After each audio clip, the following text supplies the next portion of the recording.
waves.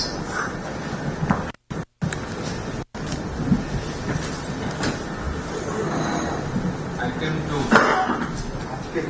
I beg your lordship and permission to shift this matter. সেটাই বলছিলাম, আমরা নিজেরাও আলোচনা করেছি আজকে 1 নম্বরের শুরুতে। শুধু আমাদের একটা প্রার্থনা থাকবে, রিপোর্টের কপিটা একজনের কিন্তু দেখার সুযোগও হয়েছে, একটা কপি একটা ফটোকপি নিয়ে আর পরশু দিন তাহলে অথরাইজ কিনা জানি না, you will have a copy.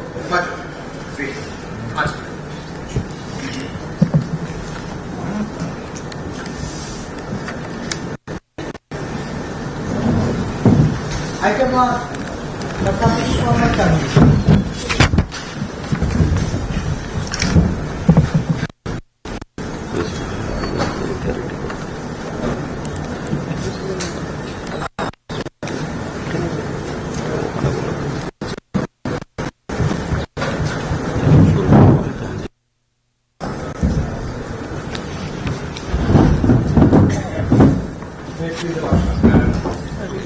Very outside, I beg your very kind permission. ওইটা আমি বলছি মানে as per rule 9A camera রাখবেন না, আপনার পর্যন্ত থাকবে মানে বাচক আছে।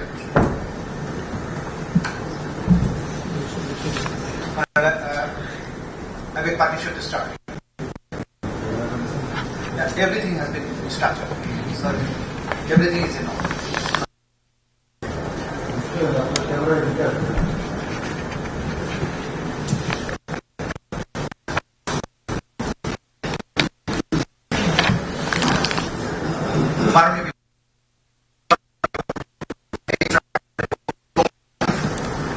আমি শুধু একজন আইনজীবী নই, ইতিহাসের এক তরতাজা রক্তাক্ত অধ্যায়ের সশ্রদ্ধ ভাষ্যকার। 2024 সালের জুলাই আগস্টে নারকীয় বিভৎসতা বাংলাদেশ এবং বিশ্ব বিবেককে স্তব্ধ করে দিয়েছিল। ক্ষমতা আঁকড়ে থাকার উদগ্র বাসনা, রাষ্ট্রীয় ক্ষমতার চূড়ান্ত অপব্যবহার করে ব্যাপক ভিত্তিক এবং পদ্ধতিগতভাবে থাকার কথা। But the problem is that it is not the that's why.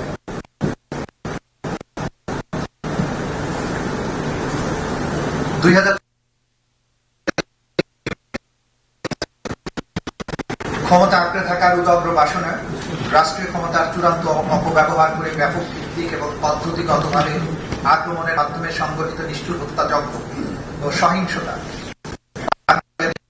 পরিণত করেছিল 56,000 বর্গমাইল। আমরা এই বিচার শুরু করছি জাতির ইতিহাসের সেই বেদনাদায়ক অধ্যায়ে সংগঠিত অপরাধের জবাবদিহিতা নিশ্চিত করতে, যেখানে নিরস্ত্র নিরীহ সাধারণ নাগরিক, বিশেষ করে তরুণ, ছাত্র, যুবা, নারী ও শিশু, যারা একটি ন্যায়ভিত্তিক ভবিষ্যতের জন্য বৈষম্য এবং কোটা পদ্ধতি নামক কুপ্রথার অবসানের দাবিতে অহিংস এবং ন্যায়সঙ্গত আন্দোলনে অংশগ্রহণ করেছে। 24-এর এই আন্দোলন বৈষম্য বিরোধী ও সরকারের সাথে ভিন্নমত পোষণকারী অসংখ্য নিরীহ, নিরস্ত্র ও সাধারণ মানুষ এই মামলার অভিযুক্ত আসামিগণ কর্তৃক নির্বিচার হত্যাকাণ্ড ও ভয়াবহ সহিংসতার শিকার। This is my opening speech.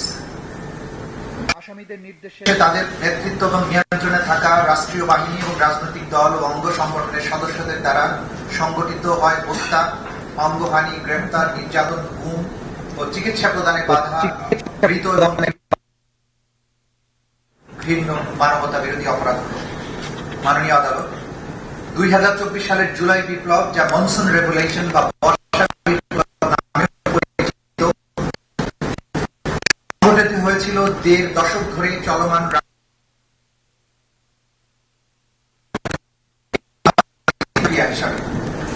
2024 সালের 1 জুলাই থেকে 5 আগস্ট পর্যন্ত সময়ে আসামিগণের নেতৃত্বাধীন সরকারের বিরুদ্ধে বৈধ চ্যালেঞ্জ হিসেবে দেখা দেয়া তরুণদের অবিস্মরণীয় জাগরণ নির্মূল করার উদ্দেশ্যে আসামিগণ সমস্ত রাষ্ট্রযন্ত্রকে ব্যবহার করে ওইসব মুক্তিকামী ছাত্র জনতাকে নির্মূল বা স্তব্ধ করে দেওয়ার উদ্দেশ্যে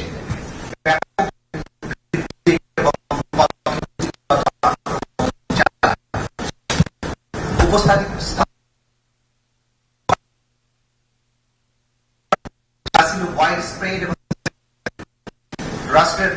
যন্ত্র, পুলিশ, গোয়েন্দা সংস্থা, অন্যান্য বাহিনী সমূহ এবং সরকারি দলের রাজনৈতিক নেতৃত্ব ও তাদের অধীনস্থ সশস্ত্র রাজনৈতিক গোষ্ঠী সমূহ এই পরিকল্পিত হত্যাকাণ্ড এবং নির্যাতনে অংশগ্রহণ করে।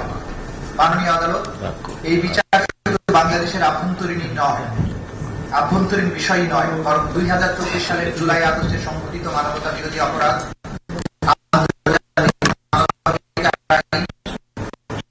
স্ট্যাটিউট অফ দি আইসি এবং বাংলাদেশের 1973 সালের আন্তর্জাতিক সেগুলো হচ্ছে প্রত্যক্ষদর্শী ও জীবিত ভিকটিমদের সাক্ষ্য, অপরাধ সংঘটনের সময় ধারণকৃত ভিডিও ফুটেজ, ড্রোন এবং সিসিটিভি ফুটেজ, আসামিগণের মধ্যে টেলিফোন সংলাপের অডিও ক্লিপস, ডিজিটাল এভিডেন্স সমূহের ফরেনজিক রিপোর্ট, আসামিগণের স্বীকারোক্তিমূলক জবানবন্দি, গণমাধ্যম ও সামাজিক মাধ্যমে প্রচারিত তথ্য, ছবি এবং ভিডিও, জাতীয় ইত্যাদি। মাননীয় আদালতে বিচার অতীতের প্রতিশোধ নয়, এটি ভবিষ্যতের জন্য একটি প্রতিজ্ঞা। আমরা প্রমাণ করতে চাই একটি সভ্য সমাজ যেখানে গণতন্ত্র এবং আইনের শাসন থাকবে, সেখানে গণহত্যা কিংবা মানবতা বিরোধী অপরাধ করা হবে না। বিচার থাকবে সেখানে কেউ আইনের ঊর্ধ্বে থাকতে পারে না।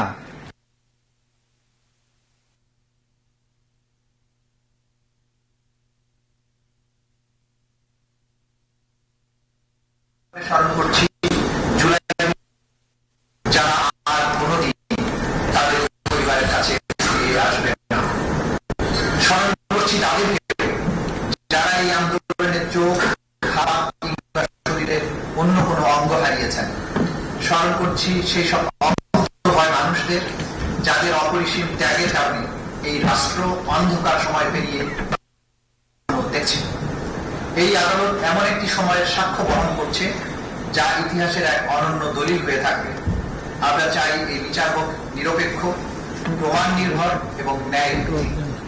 আমরা চাই এই বিচার শুধু বাংলাদেশের সামাজিক জীবনে সৃষ্ট গভীর ক্ষত মুছে না দিন, বরং এটি হোক এক আত্মাভিমানী জাতির ঐতিহাসিক পুনর্জাগরণ। This is the opening speech from the Chief Prosecutor.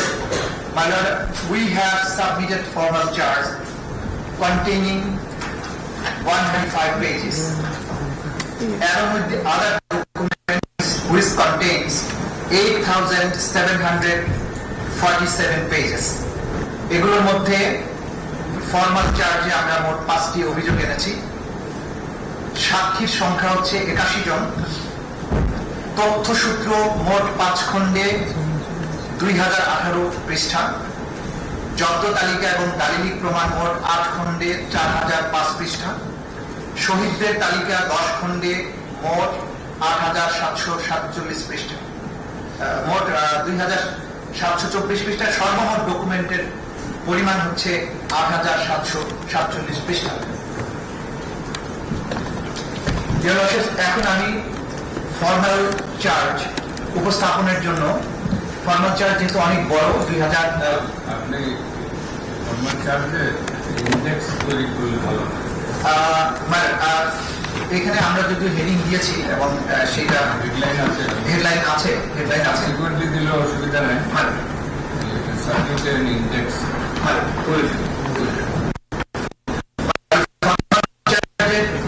আমাদের এখানে আমাদের বিজ্ঞ প্রসিকিউটর বৃন্দ উপস্থিত আছেন। আমি ওনাদের, আমার সাথে আছেন বিজ্ঞ প্রসিকিউটর জনাব আব্দুস সোবহান তরফদার, বিজ্ঞ প্রসিকিউটর জনাব মিজানুল ইসলাম, বিজ্ঞ প্রসিকিউটর জনাব গাজী মনোয়ার হোসেন তামিম, বিজ্ঞ প্রসিকিউটর বি.এম. সুলতান মাহমুদ, বিজ্ঞ প্রসিকিউটর শহীদুল ইসলাম সর্দার, বিজ্ঞ প্রসিকিউটর ফারুক আহমদ, বিজ্ঞ প্রসিকিউটর আব্দুল্লাহ রোমান, বিজ্ঞ প্রসিকিউটর আব্দুল সাত্তার পালোয়ান, বিজ্ঞ প্রসিকিউটর মামুনুর রশিদ, বিজ্ঞ প্রসিকিউটর হাসানুল বান্না, বিজ্ঞ প্রসিকিউটর এস এম মইনুল করিম, বিজ্ঞ প্রসিকিউটর শাইখ মাহাদি, বিজ্ঞ প্রসিকিউটর তারেক আব্দুল্লাহ, বিজ্ঞ প্রসিকিউটর সাইমুল রেজা তালুকদার, বিজ্ঞ প্রসিকিউটর এস এম তাসমিরুল ইসলাম এবং বিজ্ঞ প্রসিকিউটর তানভীর হাসান জোহা।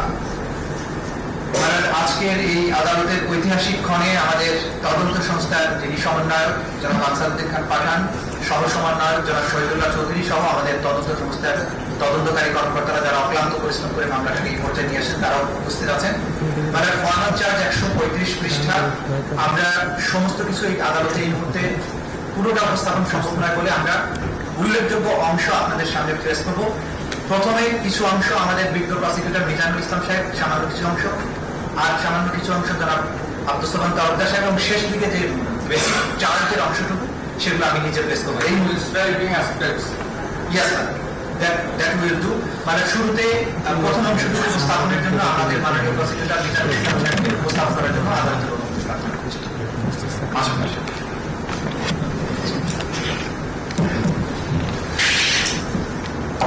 মাননীয় আদালত, লামের চিফ প্রসিকিউটর সাহেবের বক্তব্যের ধারাবাহিকতায় যেটা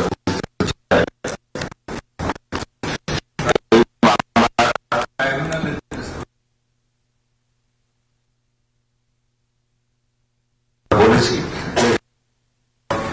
এই ট্রাইব্যুনালের যে মামলাটা আজকে ফরমাল চার্জ দাখিল করেছি, সেই ফরমাল চার্জটা অভিযোগ দাখিল হয়েছিল, অর্থাৎ কমপ্লেন দাখিল হয়েছিল গত 14/24 তারিখে, যেটা 127 হিসাবে নিবন্ধিত হয়েছিল। এটা প্রথম তদন্তকারী কর্মকর্তা ছিলেন জনাব জানে আলম খান। পরবর্তীতে তার পরিবর্তন করে আরেকজন তদন্তকারী কর্মকর্তা জনাব আলমগীর হোসেন PPM শেরবা নিযুক্ত হয়েছিলেন। এনাকে সার্বিক সহযোগিতা করেছিলেন বিশেষ তদন্তকারী কর্মকর্তা জনাব তানভীর হাসান জোহা। তদন্ত শেষে তদন্তকারী কর্মকর্তা জনাব আলমগীর হোসেন 12/5/2025 তারিখে তদন্ত প্রতিবেদন দাখিল করেন, যাতে এই 3 জনকে আসামি করা হয়েছে। তারা হলেন সাবেক প্রধানমন্ত্রী শেখ হাসিনা, রাষ্ট্রমন্ত্রী আসাদুজ্জামান খান কামাল,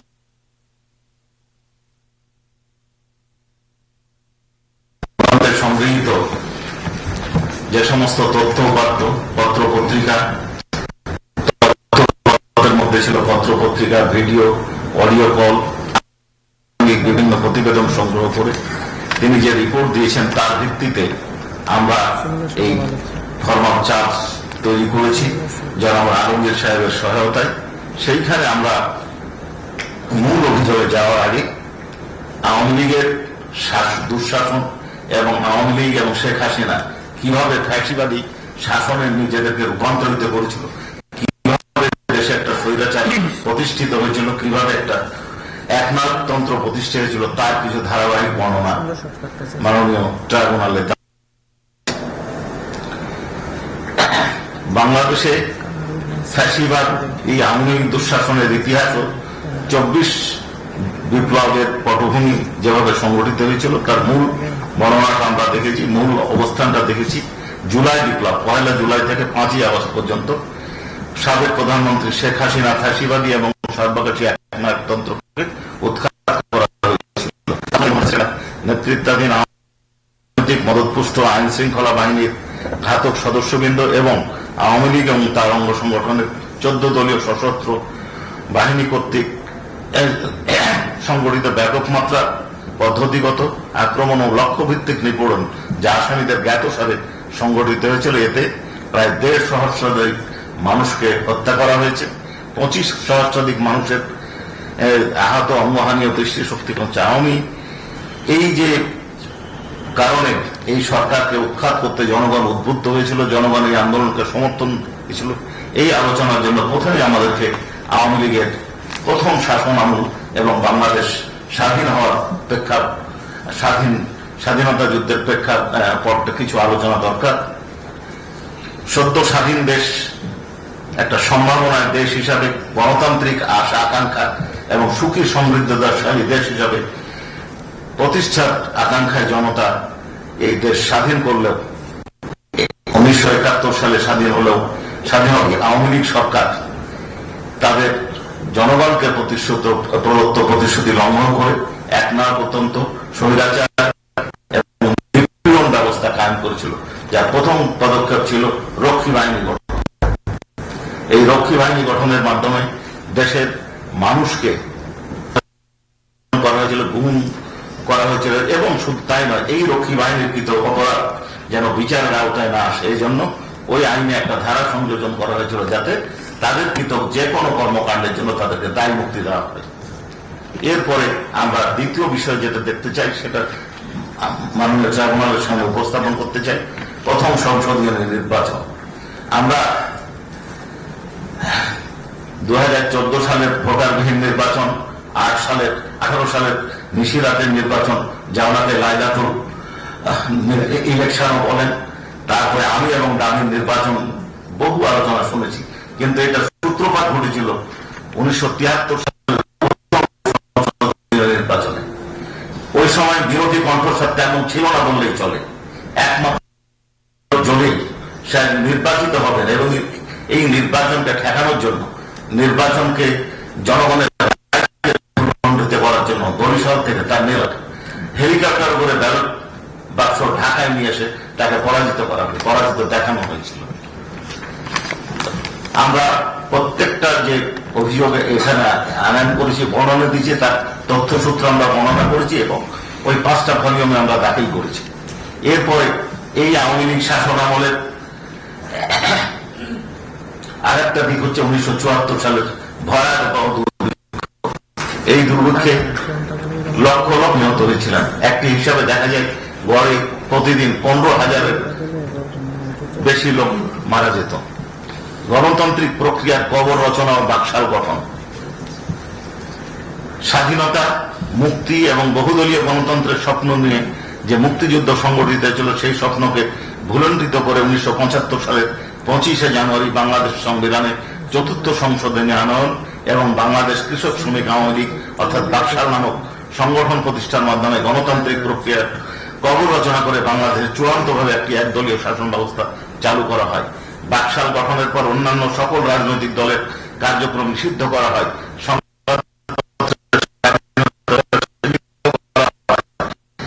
সমস্ত ক্ষমতা কেন্দ্রীভূত হয় এক ব্যক্তি অর্থাৎ যদি না তিনি বাকশাল প্রধান শেখ মুজিবুর রহমান কর্তৃক মনোনীত হতেন। এই বাকশাল প্রতিষ্ঠার মাধ্যমে মুক্ত সংবাদপত্রের কণ্ঠরোধ করা হয়।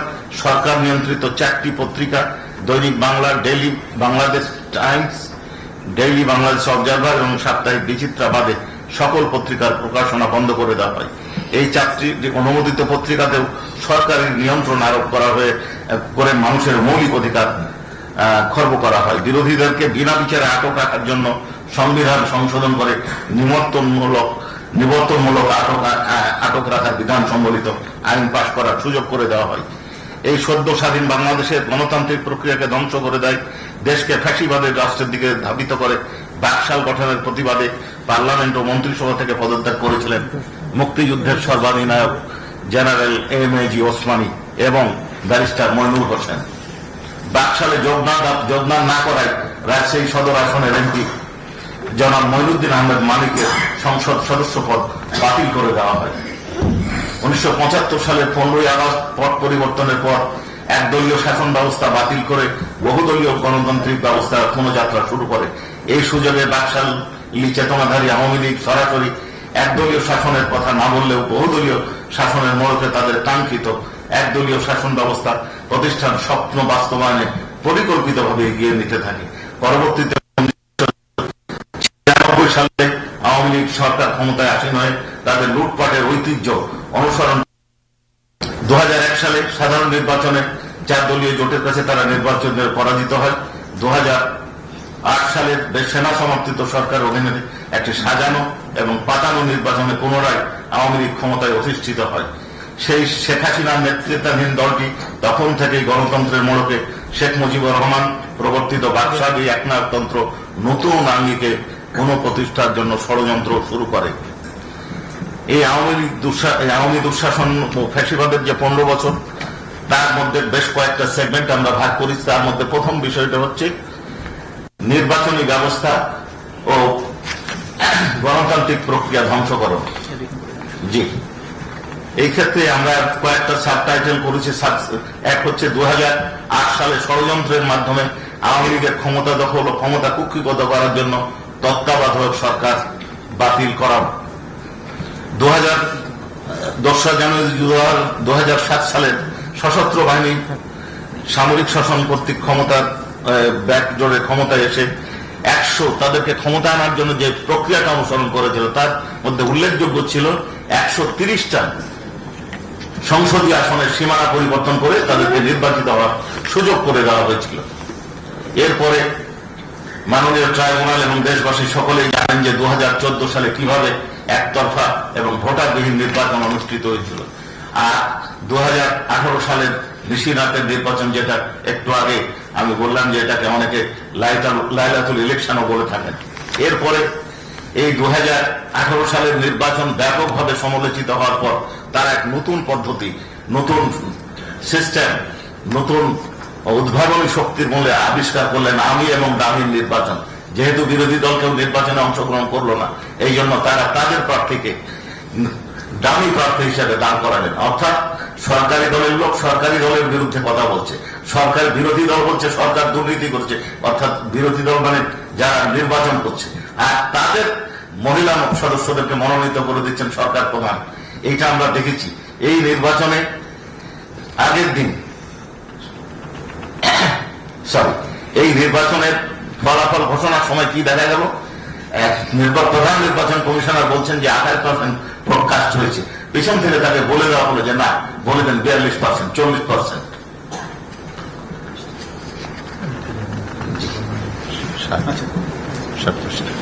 জি। এরপরে স্থানীয় নির্বাচন সম্পর্কে মাননীয় ট্রাইব্যুনাল এবং দেশবাসী জানেন কিভাবে এটাকে ভুলণ্ঠিত করা হয়েছিল, মানুষের রায়কে কিভাবে একজন নির্বাচিত হওয়ার পরে তাকে বাদ দিয়ে আরেকজনকে ভোট গণনা না করে ঘোষণা করে দেওয়া হয়েছিল নির্বাচিত চেয়ারম্যান এবং মেম্বার হিসেবে। রাষ্ট্রীয় কাঠামোতে রাজনৈতিক অপব্যবহার ও দুর্নীতির সর্বগ্রাসী চর্চা, এটা মাননীয় ট্রাইব্যুনাল সহ দেশবাসী জানেন। এমনকি এই লক্ষ লক্ষ কোটি টাকা বিদেশে পাচার করা হয়েছে। কারো বাড়ি বিদেশে আছে, সর্বাধিক বাড়ি বাংলাদেশের একজন ব্যক্তির। আবার বেগমপাড়া গঠন করা হয়েছে, উন্নয়ন প্রকল্পের নামে দুর্নীতি করা হয়েছে। খরচ হচ্ছে 1000 কোটি টাকা, দেখানো হচ্ছে 5000 কোটি টাকা। দলীয় আনুগত্য বিবেচনায় বিচারপতিদের নিয়োগ, এই বিষয়টা আমি আর পড়তে চাচ্ছি না। দলীয় বিচারপতিদের মাধ্যমে বিরোধী দলমত নির্বাচনে মত ও ফ্যাসিবাদী শাসন ব্যবস্থা শক্তিশালী করা হয়েছে। বিচার প্রক্রিয়ায় বিদেশি হস্তক্ষেপবিহীন বিষয়টি আমরা একটু আলোকপাত করতে চাই। একটি ট্রাইব্যুনাল গঠন করা হয়েছিল কিছু ব্যক্তির বা একটা নির্দিষ্ট সময়ে সংগঠিত অপরাধের জন্য। এই বিচারে যাদেরকে বিচারক নিয়োগ করা হয়েছিল তারা প্রমোশনের লালসায় উচ্চ আদালতে যাওয়ার আকাঙ্ক্ষায় তৎকালীন প্রধান বিচারপতি এবং অন্যান্য ফোনে যোগাযোগ করতেন। অন্যান্য বিচারপতিরা শেখ হাসিনার সাথে বৈঠক করতেন কিভাবে জাজমেন্ট দিতে হবে, কিভাবে সিদ্ধান্ত দিতে হবে, এবং এরপরেও তারা দেখলেন রায়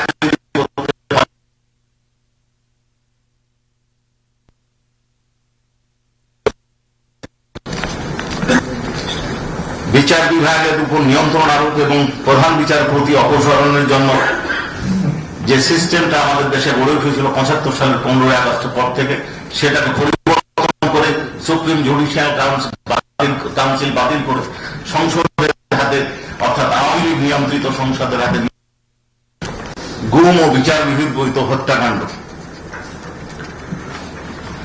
গুম এবং বিচার বহির্ভূত হত্যাকাণ্ড এটা নিত্য নৈমিত্তিক ঘটনা হয়ে দাঁড়িয়েছিল। এই সময় কেউ যদি সরকারের কোনো বিরোধিতা করতেন, কোন দল যদি বিরোধিতা করতেন, তাহলে সেই দলের নেতৃস্থানীয় ব্যক্তি বা তার সাথে সংশ্লিষ্ট ব্যক্তি বা তাদের সাথে যোগাযোগ যারা রাখতে করতেন তাদেরকে নিয়ে গিয়ে গুম করে দেওয়া হতো, অনেককে খুন করে দেওয়া হতো। এবং এমন একটা ভয়ের সংস্কৃতি তৈরি করা হয়েছিল যাতে জনগণ যেন এদের অপকর্মের কোনো প্রতিবাদ না করে। পৃষ্ঠা 23।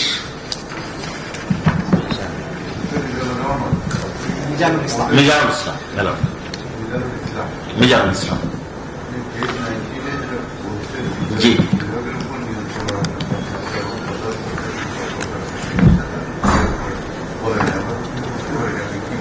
Yes, madam. Page 19. সাবেক প্রধান বিচারপতি জনাব সুরেন্দ্র কুমার সিনহা আওয়ামী লীগ সরকারের আস্থাভাজন হিসাবে প্রধান বিচারপতির পদে অধিষ্ঠিত হন এবং মানবতা বিরোধী অপরাধের বিচারের নামে আপিল বিভাগের প্রহসনমূলক বিচার ও ও রায়ের মাধ্যমে সরকারের এজেন্ডা বাস্তবায়নে প্রদান পূর্বক জামাত ও বিএনপি নেতাদের মৃত্যুদণ্ড কার্যকর করে। এইখানে একটা উদাহরণ আমরা দিতে পারি, সেটা হচ্ছে আব্দুল কাদের মোল্লা সাহেবের জাজমেন্ট, রিভিউ জাজমেন্ট প্রকাশ করার আগেই শর্ট অর্ডারে তার মৃত্যুদণ্ড কার্যকর করা হয়েছিল। জি, কিন্তু শেখ হাসিনার সাথে বিচার বিভাগের নিয়ন্ত্রণ নিয়ে বিচারপতি এস কে সিনহা চেয়েছিলেন বিচার বিভাগের প্রধান হিসাবে বিচার বিভাগের একচ্ছত্র নিয়ন্ত্রণ তার হাতে থাকবে।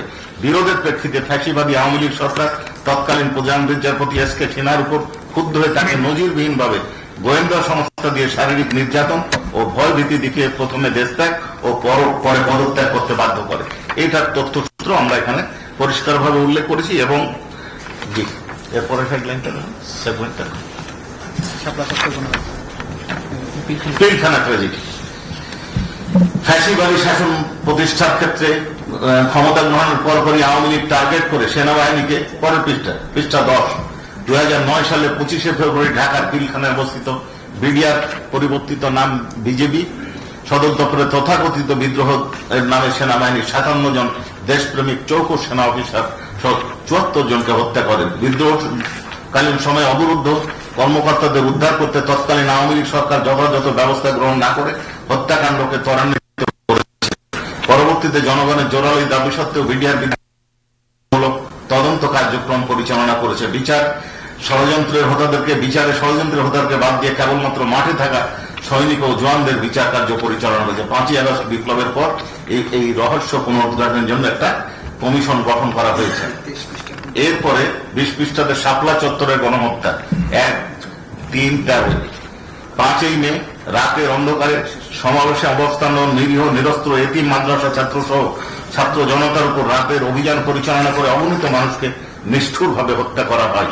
এই অপারেশনের নিষ্ঠুরতা ও হত্যাযজ্ঞ যেন দেশবাসী জানতে না পারে, এই জন্য তাৎক্ষণিকভাবে সরাসরি সম্প্রচাররত দিগন্ত টিভি এবং ইসলামিক টিভি নামে 2টি ইলেকট্রনিক মিডিয়া বন্ধ করে দেওয়া হয়। এই সংবাদ এর মাঝের অংশে আছে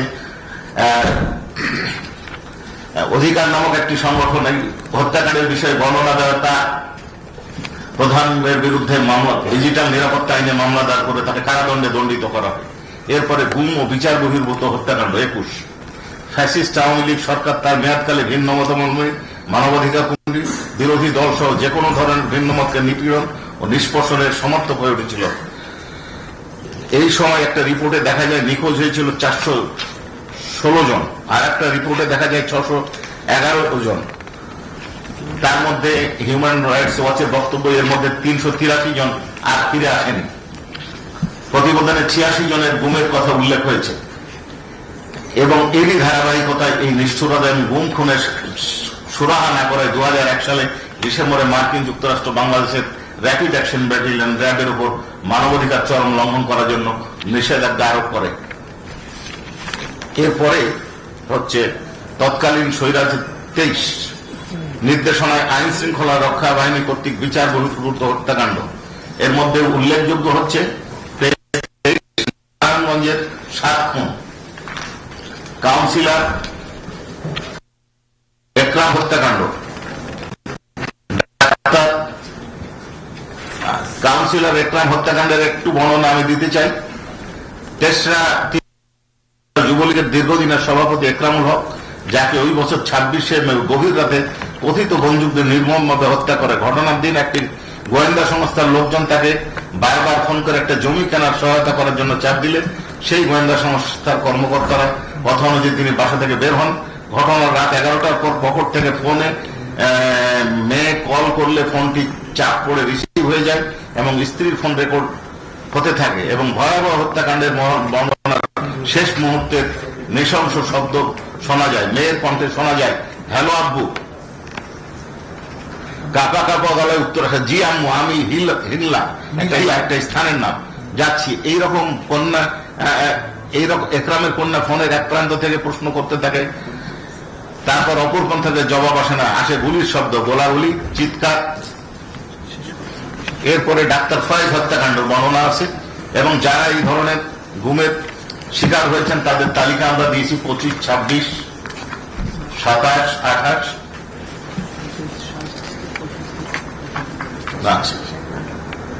তারপরে আমরা 29-এ দিয়েছি পেজ আওয়ামী লীগের 15 বছরের দুঃশাসন আমলে দেশ থেকে বাধ্য হওয়া ব্যক্তিদের তালিকা।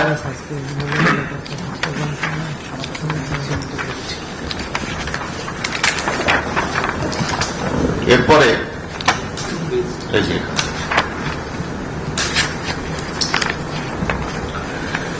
এরপরে হচ্ছে ডিজিটাল নিরাপত্তা আইনের মাধ্যমে দমন পীড়ন, পেজ 38। এই ডিজিটাল নিরাপত্তা আইনের মাধ্যমে নিপীড়িত উল্লেখযোগ্য ব্যক্তি সমেত তালিকা আমরা উল্লেখ করেছি।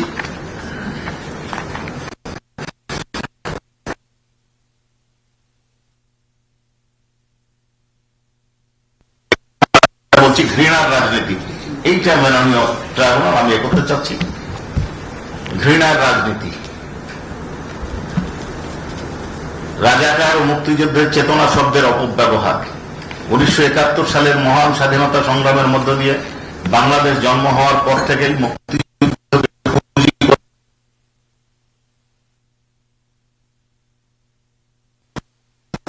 লিপ্ত হয়, প্রচেষ্টা চালিয়ে যায়। নিজেদেরকে মুক্তির শক্তি ও বিরোধী মতাদর্শের যে কোনো ব্যক্তি, বিশেষত ইসলামী মনোভাবাপন্ন ব্যক্তিদের স্বাধীনতার বিপক্ষের শক্তি, রাজাকার ইত্যাদি নামে প্রচার করার মাধ্যমে এক ধরনের অবমানের মানবিকরণ প্রক্রিয়া দীর্ঘদিন থেকে চলে আসছে। মুক্তিযুদ্ধের ইতিহাসের অপব্যাখ্যা করে শুধুমাত্র ফ্যাসিস্ট আওয়ামী লীগ সরকার পলিসি জারি করে বৈষম্য, এই প্যারের শেষে একটা সেপারেট সেগমেন্ট, বৈষম্য আন্দোলন ও রাজাকার যে কোনো গণহত্যা বা মানবতা বিধান সংগঠনের পূর্বে অপরাধীরা একটা সাংস্কৃতিক বা মনস্তাত্ত্বিক প্রস্তুতি গ্রহণ করে, যার অন্যতম প্রধান উপাদান হল অপমানজনক ও অবমাননাকর ভাষার ব্যবহার। ইতিহাসের বিভিন্ন অধ্যায়ে দেখা যায় যে আফ্রিকার রুয়ান্ডার তুৎসিদের তেলাপোকা বলা হতো, নাজি জার্মানিতে ইহুদিদেরকে ইঁদুর বলা হতো, বসনিয়ায় মুসলিমদেরকে ক্যান্সার বলা হতো, মিয়ানমারে রোহিঙ্গাদেরকে বাঙালি বা অনুপ্রবেশকারী, সুদানের দারপুরদের আফ্রিকানদের দাস হিসাবে চিহ্নিত করার মতো ভাষা ব্যবহার হতো। এসব ভাষা কেবল ঘৃণা ছড়ায়নি, বরং সংশ্লিষ্ট গোষ্ঠীগুলির প্রতি সহিংসতার ন্যায্যতা দিতে সহায়তা করেছে।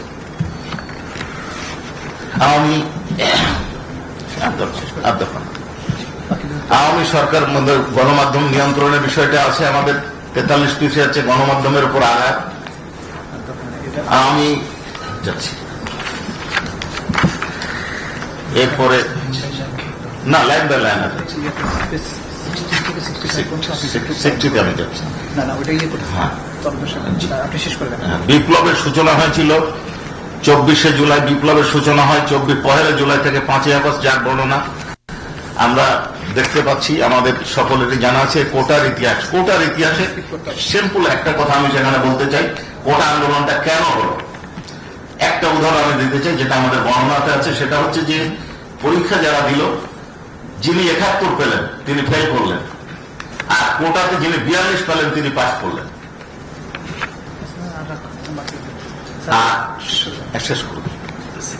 শেষ আমি যে দুটো বিষয় আনতে চাচ্ছি, শেষ এক হচ্ছে প্রাণঘাতী অস্ত্রের ব্যবহারের নির্দেশ। আমরা তৎকালীন প্রধানমন্ত্রী শেখ হাসিনা এবং ঢাকা দক্ষিণ city corporation mayor Fazle Noor Taposh এবং ঢাকা বিশ্ববিদ্যালয়ের ভাইস চ্যান্সেলর এবং শেখ হাসিনার মধ্যেকার 16 জুলাই এবং 18 জুলাই দুটো ফোন আলাপের অডিও দাখিল করছি, ইনভেস্টিগেশন রিপোর্ট সময় সংগ্রহ করেছে। তাতে দেখা যায় উনি বলছেন যে এদের ইংল্যান্ডে গুলি করে মারা হয়েছে, ছাত্রদেরকে মেরে ফেলতে হবে, কোনো সমস্যা নাই, আর কি লেথাল উইপেন ব্যবহার করতে হবে। আর একটা বিষয় কি বলছেন, সেটা হচ্ছে যে আমি বললাম ভাঙতে অমুক জিনিস, আগুন দিতে, ওরা যে সেতু ভবনে ভেঙে দিল, অর্থাৎ আগুন জ্বালার পরিকল্পনাটা তিনি তৈরি করেছিলেন। বাকিটা আমার লাইনের সিনিয়র আব্দুল সামাদ আপনি করেছেন। আপনি পেজ 60-এর উপর টোটাল পড়ে না বাদিয়ে দিয়েছি।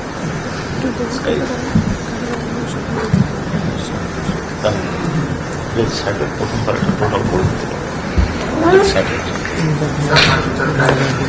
এই যে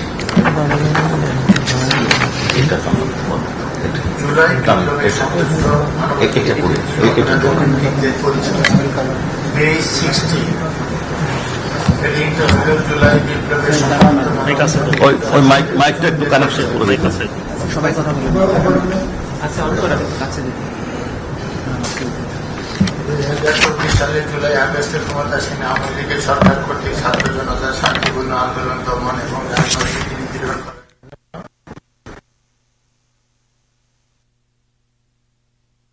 ছাত্র জনতা বিরোধী দলের নেতাকর্মী বিশেষত বিএনপি জামাত অন্যান্য দলের সদস্য ছাড়াও আন্দোলনে অংশগ্রহণকারী সকল শ্রেণী পেশার সাধারণ মানুষকে লক্ষ্যবস্তু হিসেবে নির্ধারণ করা হয়, যারা এই সময়কালে পরিচালিত সকল প্রকার আক্রমণ, নির্যাতন, নিপীড়ন, গণগ্রেপ্তার, মামলাবাজি, ভয়ভীতি ও সহিংসতার মুখে পড়ে। এই আন্দোলনের সমর্থনকারী হিসেবে ভিন্ন মতাবলম্বী চিকিৎসক, আইনজীবী, সাংবাদিক, মানবাধিকার কর্মী, শিক্ষার্থী, অনলাইন সমালোচক ও সাধারণ নাগরিকদের নির্যাতন, নিপীড়ন, গণগ্রেপ্তার ইত্যাদি দমনমূলক ব্যবস্থার মাধ্যমে হয়রানির শিকার হয়।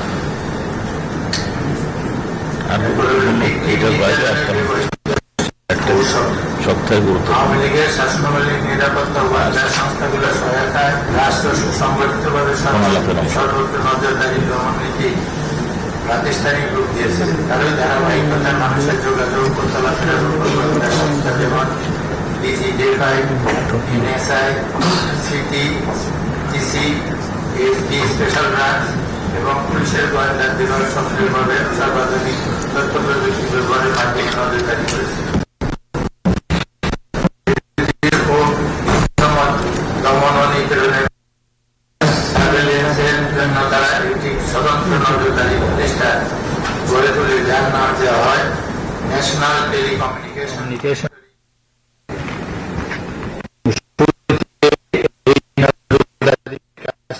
পরিচালনা করত র্যাপিড অ্যাকশন ব্যাটালিয়ন।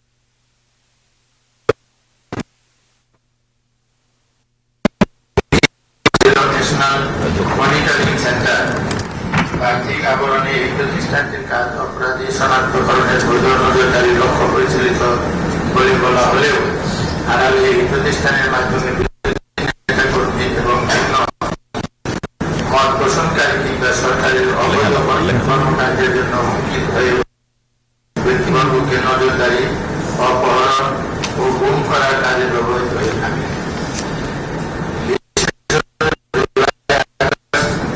গণবিপ্লবে এই আন্দোলনকারীদের চিহ্নিত করা এবং এর আলোকে করতে ড্রোন, ফোনে আড়ি পাতা এবং লোকেশন ইত্যাদি প্রযুক্তি ব্যবহার হয়েছে। এর পাশাপাশি আন্দোলনরত শিক্ষার্থীদের চিহ্নিত করতে আওয়ামী লীগ এবং অঙ্গ সংগঠন সমূহ যেমন ছাত্রলীগ, যুবলীগ তাদের মাঠ পর্যায়ের সশস্ত্র ক্যাডার বাহিনীকে ব্যবহার করেছে। এই সকল তথ্যের আলোকে আইন প্রয়োগকারী সংস্থাগুলো বিশেষ করে পুলিশ ও প্রতিবাদ দমন, গ্রেপ্তার এবং বিক্ষোভ দমন করতে বল প্রয়োগ মাধ্যম চালিয়েছে, যারা সরাসরি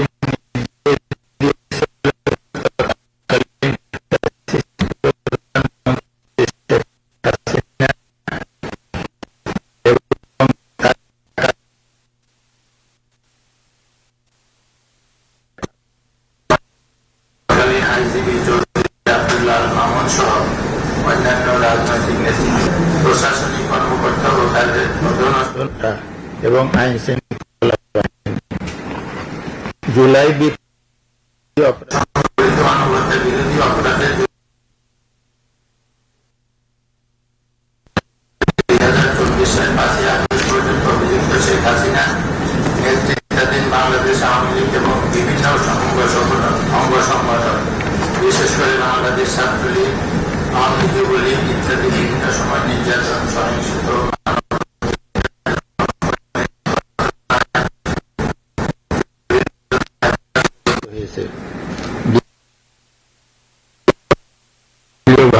সিদ্ধান্ত গ্রহণের মাধ্যমে নৃশংসভাবে আন্দোলনকারীদের দমন করার জন্য অবৈধ অস্ত্র শস্ত্র সহকারে সন্ত্রাসী কর্মকাণ্ড পরিচালনা করে।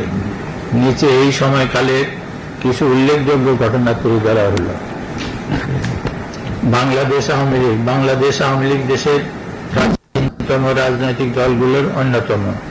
1949 সালে প্রতিষ্ঠিত এই দলটি বাংলাদেশের স্বাধীনতা সংগ্রামে মুখ্য ভূমিকা রাখলেও পরবর্তীতে 1972 সালে বাংলাদেশের শাসনভার গ্রহণ করে স্বৈরাচার একদলীয় শাসন নির্মম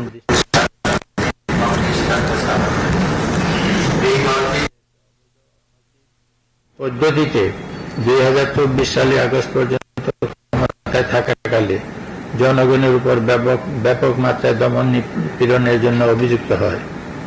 তবে নিজেদের যাবতীয় দুর্নীতি ও অপরাধমূলক কর্মকাণ্ডের বৈধতা দিতে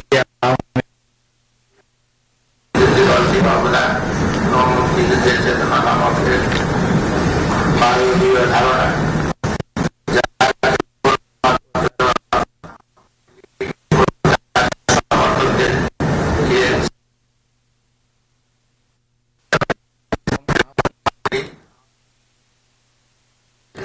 স্বাধীনতা বিরোধী নাম দিয়ে খারিজ অপচেষ্টা করে। আওয়ামী লীগ বিরোধী দলে থাকাকালীন সময়ে দেশব্যাপী নাটক চালায়। বিশেষ করে 2006 সালে 28 অক্টোবর আওয়ামী লীগের দলীয় সিদ্ধান্তের রোগী বইটা অস্ত্র ব্যবহারের মাধ্যমে সাপের মতো পিছিয়ে মানুষ হত্যার মতো নারকীয় কর্মকাণ্ড পরিচালনা করে, যা টেলিভিশনে সরাসরি সম্প্রচারের মাধ্যমে সারা পৃথিবী অবলোকন করে। এরপর ক্ষমতায় এসে মিডিয়ার হত্যাকাণ্ড, বিএনপি ও জামাতের দমনের নামে শতাধিক মানুষ হত্যা, দেশব্যাপী গুম, দল হিসেবে আওয়ামী লীগের প্রায় সকল পর্যায়ের নেতাকর্মী সরাসরি অংশগ্রহণ করে এবং এর ফলে তাদের কোনো ধরনের জবাবই দেওয়া হয়। 64 আইন শৃঙ্খলা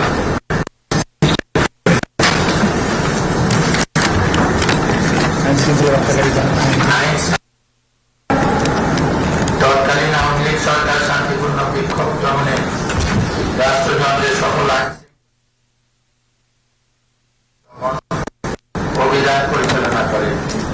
police, rapid action center, police battalion, Ansar battalion, Bangladesh BGB এবং সীমিত কিছু সংখ্যক সশস্ত্র বাহিনীর সদস্যের পাশাপাশি directorate general of forces of intelligence, DGFI, NSI, special branch, SB, সোয়াট, counter terrorism and transitional crime, CT, TC, DB মতো গোয়েন্দা সংস্থাগুলিকে ব্যবহার করে দেশব্যাপী ছাত্র নাগরিকদের উপর সহিংসতা চালানো হয়।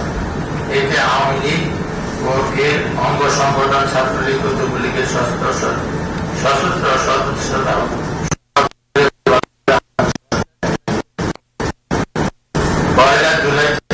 জুলাই থেকে 15 আগস্ট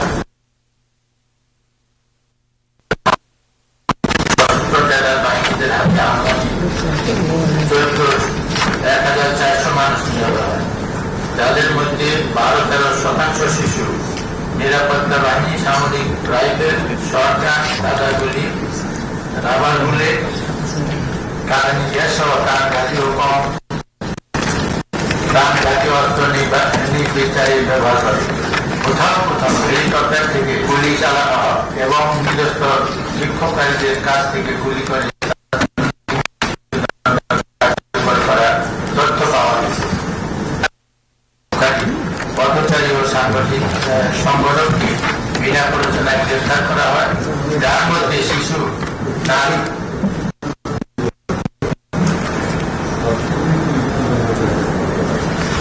কার্যকর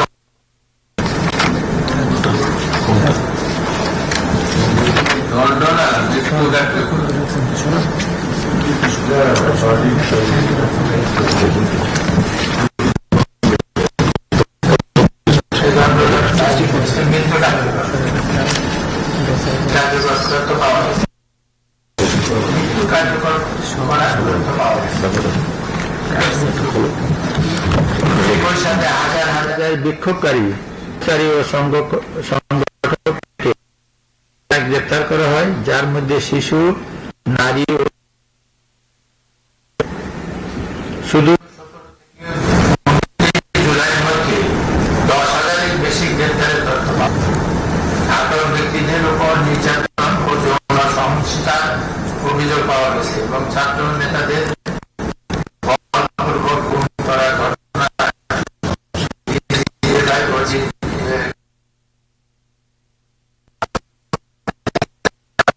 বাধা দিতে হাসপাতাল থেকে জোরপূর্বক গ্রেপ্তার, চিকিৎসকদের হুমকি এবং শিক্ষকদের যত্নের মাধ্যমে চিকিৎসার কার্যক্রম প্রতিহত করা।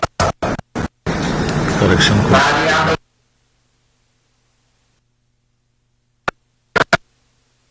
নিপীড়নের নির্দেশও পাওয়া গেছে। এসব সহিংসতার বিরুদ্ধে সরকার কোনো কার্যক্রম তদন্ত না করে বরং নিরাপত্তা বাহিনীর প্রতি দায়মুক্তি প্রদান করে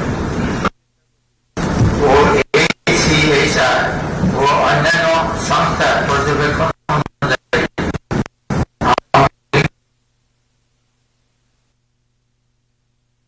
শৃঙ্খলা রক্ষাকারী বাহিনী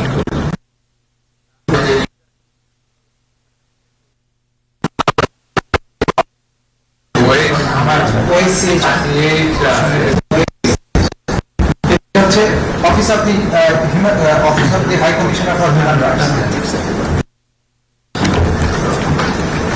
এরপরে আমার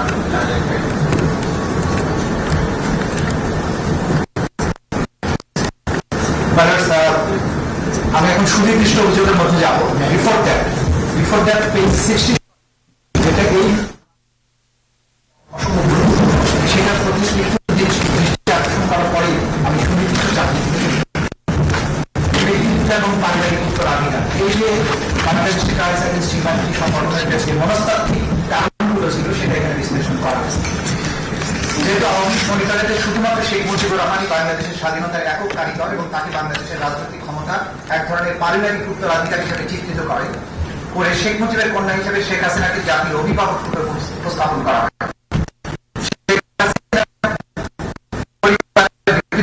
সদস্যদের নামে বাংলাদেশের জাতীয় দিবস হিসেবে যে কোনো মাধ্যমে শেখ পরিবারের জন্য অবমাননার বিবেচিত হতে পারে এমন বক্তব্য বা লেখা নিষিদ্ধ করেন এবং শাস্তি প্রদান ইত্যাদি মাধ্যমে বাংলাদেশের গণতান্ত্রিক শাসন ব্যবস্থার চরম অবমাননা করে এক ধরনের ব্যক্তি তথা পরিবার কেন্দ্রিক স্বৈর শাসন প্রতিষ্ঠার চেষ্টা করা হয়। এমনকি সংবিধান সংশোধন করে শেখ মুজিবুর রহমানের এবং প্রধানমন্ত্রী হিসেবে তার নিজের ছবি সরকারি সহ সকল প্রতিষ্ঠানে প্রদর্শনপূর্বক ঝুলিয়ে রাখতে সারা দেশে হাজার হাজার কোটি টাকা রাষ্ট্রীয় কোষাগার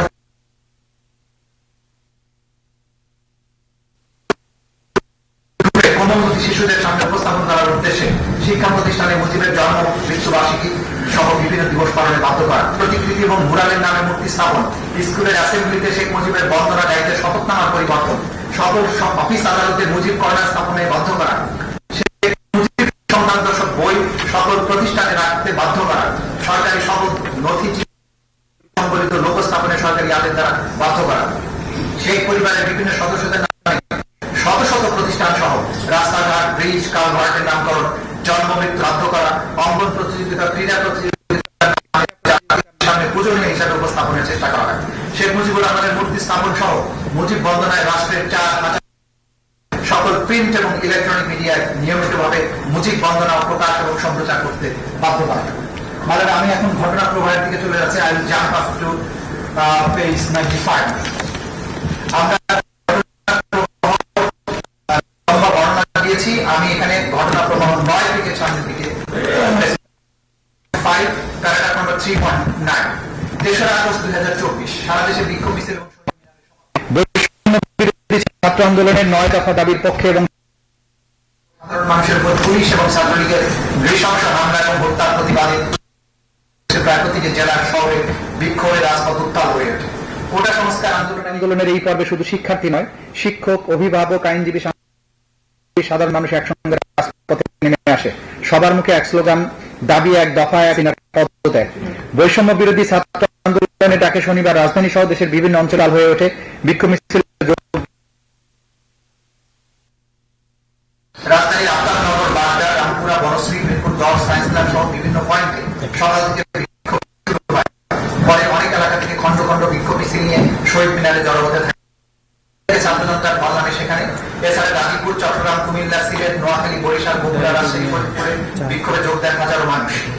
এর মধ্যে অনেক জায়গায় পুলিশ বিক্ষোভকারীদের উপর দফায় দফায় হামলা চালিয়েছে।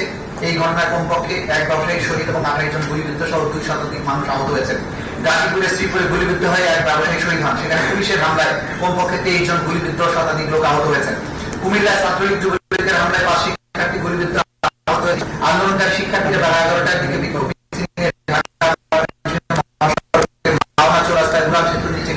তাদের সম্মিলিত বাংলাদেশ দুপুর 12টার দিকে বিপুল সংখ্যক পুলিশ এসে শিক্ষার্থীদের উপর গুলি বর্ষণ করে। এ সময় 9 আন্দোলনকারী গুলিবিদ্ধ হন, তাদের মধ্যে 6 জন গুরুতর আহত ছিলেন। মাওনা শ্রীপুর সড়কের পাশে মাওনা হাইওয়ে সড়কে আন্দোলনকারীরা বিক্ষোভ প্রদর্শনকারী শ্রীপুর থানা জেলা পরিষদের বিপুল সংখ্যক সদস্য পুলিশ এসে এলোপাতাড়ি গুলি ছুড়ে আন্দোলনকারীদের ছত্রভঙ্গ করে। এ সময় পুলিশের গুলিতে জাহাঙ্গীর মুন্সি নামে এক লেপদোষক ব্যবসায়ী ঘটনাস্থলে শহীদ হন এবং 14 জন আন্দোলনকারী গুলিবিদ্ধ হন। ফরিদপুর সংঘর্ষে আহত হয় 15 জন। আমি প্রত্যেকটা ডিস্ট্রিক্টে এটা যে ওয়াইড স্প্রেড এন্ড সিস্টেম্যাটিক ছিল, গোটা বাংলাদেশ জুড়ে ছিল, সেগুলো সংক্ষিপ্ত বর্ণনা আমরা এখানে এনেছি। আমি নামগুলো করে যাচ্ছি কোন কোন জায়গায় কতজন মানুষ শহীদ হয়েছিলেন। ফরিদপুরে 15 জন, শরিয়াতপুরে এখানে হামলা হয়, নওগাঁতে হয়, ময়মনসিংহ হয়, হবিগঞ্জে হয়, কক্সেস বাজারে হয়,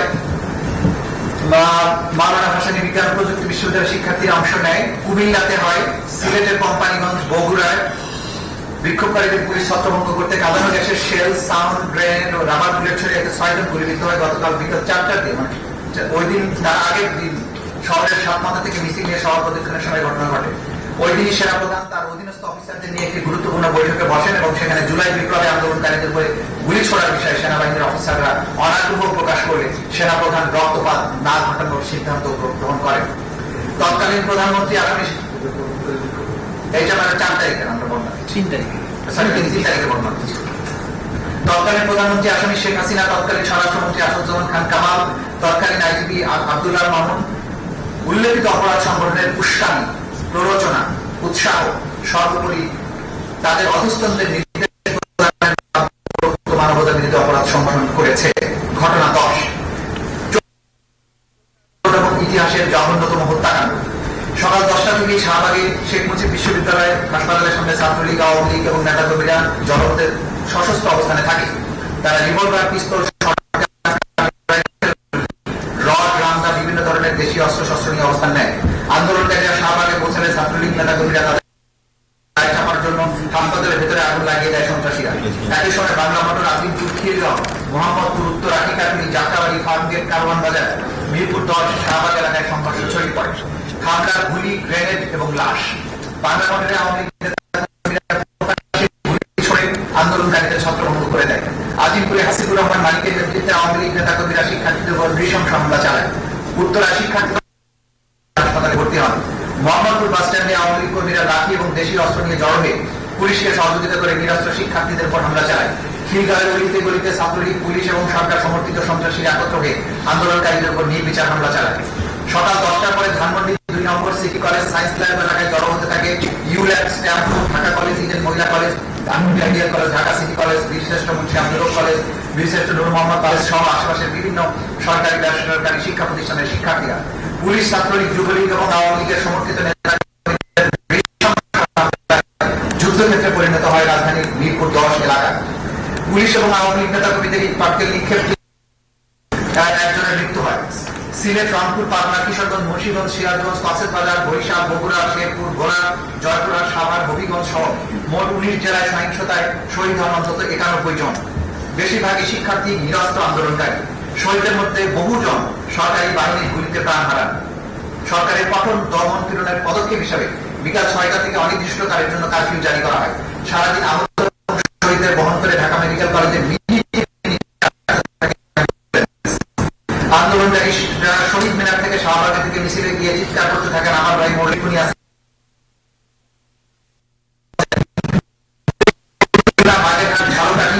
বরিশাল শহরের অধিকাংশ আইন শৃঙ্খলা বাহিনীর ছত্রছায়ায় আওয়ামী ক্যাডাররা সশস্ত্র আক্রমণ চালালে মারাত্মক জখমের শিকার হয়।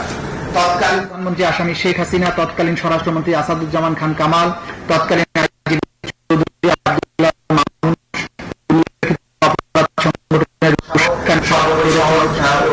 অধস্তনদের নির্দেশ প্রদানের মাধ্যমে উপরোক্ত মানবতা বিরোধী অপরাধ 5ই আগস্ট 2024 মার্চ টু ঢাকা স্বাধীন বাংলাদেশের ইতিহাসে এক অবিস্মরণীয় দিন। ফ্যাসিস্ট দানবীয় শাসন ব্যবস্থা ও দাম্ভিকতার পতন। 2024 সালের 5ই আগস্ট বাংলাদেশের ইতিহাসে এক বিভীষিকাময় দিন হিসেবে চিহ্নিত হয়ে আছে। ফ্যাসিবাদী শেখ হাসিনার পতনের দিনে যখন লাখো জনতা মার্চ টু ঢাকা আন্দোলনের মাধ্যমে রাস্তায় নেমে আসে, তখন সরকারের দমন পীড়নের নিষ্ঠুরতা চূড়ান্ত সীমায় পৌঁছায়। সকাল থেকে সেনাবাহিনী জানত শেখ হাসিনা শাসনের অবসান। পুলিশ বাহিনীর কিছু সদস্য বাস্তবতা অস্বীকার করে, চেষ্টা করে। শহরের বিভিন্ন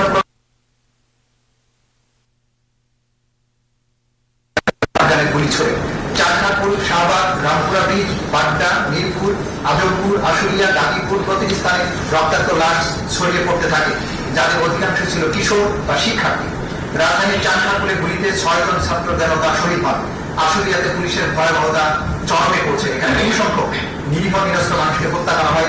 এর মধ্যে 6 জনকে, যাদের ছিল, পরবর্তীতে লাশ পুড়িয়ে দিয়ে বৈশাখীকতার চরম দৃষ্টান্ত স্থাপন করে। রিক্সা চালকে খুব কাছ থেকে গুলি করে হত্যা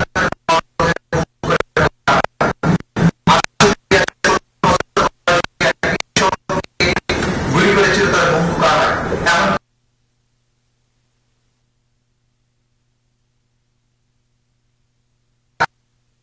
শহর জুড়ে বুলেটের বৃষ্টি চলছিল। মর্মান্তিক ভাবে কিছু এলাকায় পুলিশ গুলিবিদ্ধ মরদেহ পুলিশ ভ্যানে উঠিয়ে আগুন লাগিয়ে পুড়িয়ে ফেলে। এমন বিপজ্জনক পরিস্থিতি তৈরি করে যাতে জনগণ ভেবে নেয়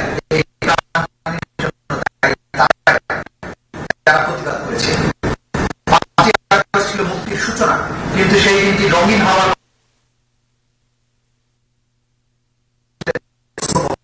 এই দিন শেষ স্বৈরাচারী শেখ হাসিনার নির্দেশে তার অনুগত পুলিশ বাহিনীর কিছু সদস্য, আওয়ামী লীগ, ছাত্রলীগ, আওয়ামী লীগের অঙ্গ সংগঠন সমূহের সশস্ত্র সন্ত্রাসীরা বিভিন্ন শহর এবং অঞ্চলে নিরীহ নিরস্ত্র জনতার উপরে নির্বিচারে হামলা চালালে শত শত মানুষ নিহত হয়, হাজার হাজার মানুষ গুরুতর হয়। তৎকালীন প্রধানমন্ত্রী আসামের শেখ হাসিনা, তৎকালীন স্বরাষ্ট্রমন্ত্রী আসাদুজ্জামান, তৎকালীন আইজিপি চৌধুরী আব্দুল মামুন উল্লেখিত অপরাধ সংগঠনের উস্কানি, প্ররোচনা সহ সর্বোপরি সহায়তা অন্তঃস্থদের নির্দেশ প্রদানের মাধ্যমে উপরোক্ত মানবতার বিরুদ্ধে অপরাধ সংগঠন করেছে। চিকিৎসা প্রদানে বাধা।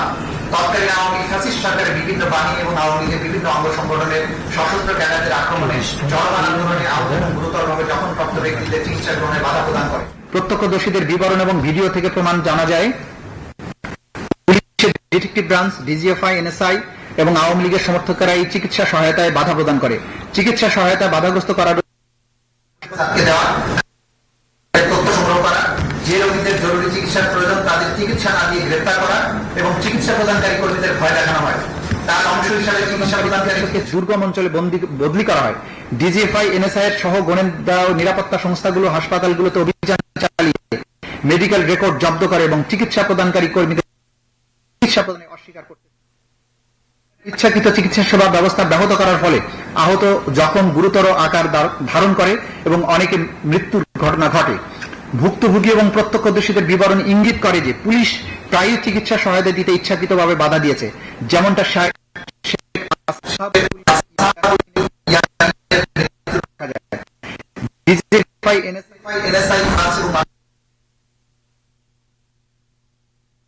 আঙ্গুলের ছাপ নেয়। প্রক্রিয়া ছাড়াই শনাক্ত নিরাপত্তা বাহিনী সহিংসতা প্রমাণ লুকাতে তারা চিকিৎসা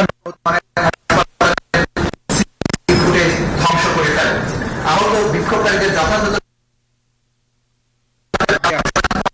না করতে চাপ দেওয়া হয়।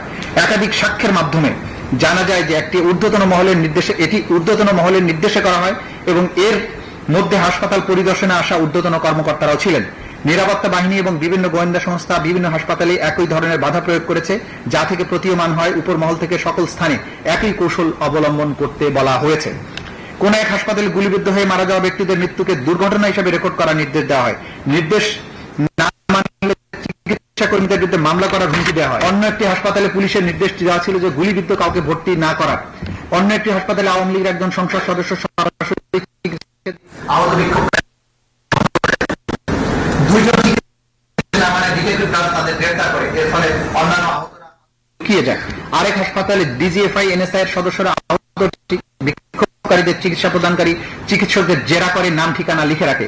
একটা হাসপাতালে যেখানে বিক্ষোভকারীরা অজ্ঞাতনামা ব্যক্তি ফোন করে চিকিৎসা বন্ধ করতে হুমকি প্রদান করে। ছাত্রলীগ সমর্থকরা হাসপাতালে প্রবেশ পথে উপস্থিত থেকে অ্যাম্বুলেন্স, অন্যান্য ব্যক্তিগত গাড়ি, রিক্সা আটকে দিতে পুলিশকে সাহায্য করে। চাপের ফলে স্বাভাবিক চিকিৎসা সেবা ব্যাহত হয়। বিক্ষোভকারী বিশেষ করে যারা গুলিবিদ্ধ তারা বিভিন্ন চাপ ও ভয় প্রদর্শনের কারণে বেসরকারি পান।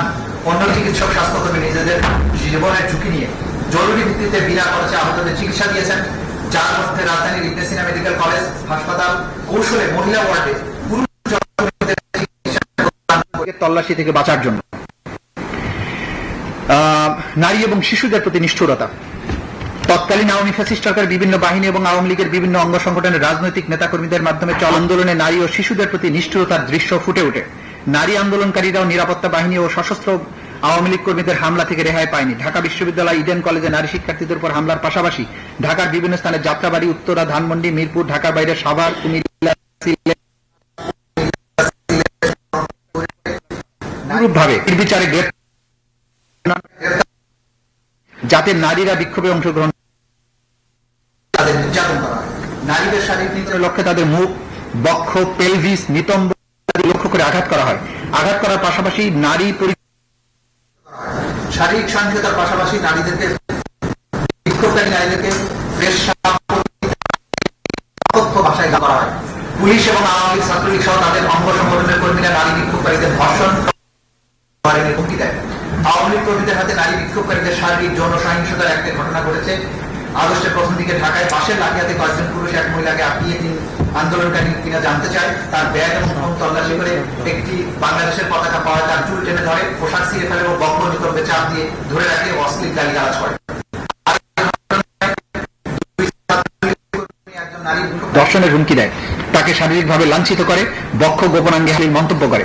পরবর্তী সেই ভুক্তভোগী নারীকে আবারও ফোন করে ধর্ষণের হুমকি দেওয়া হয়।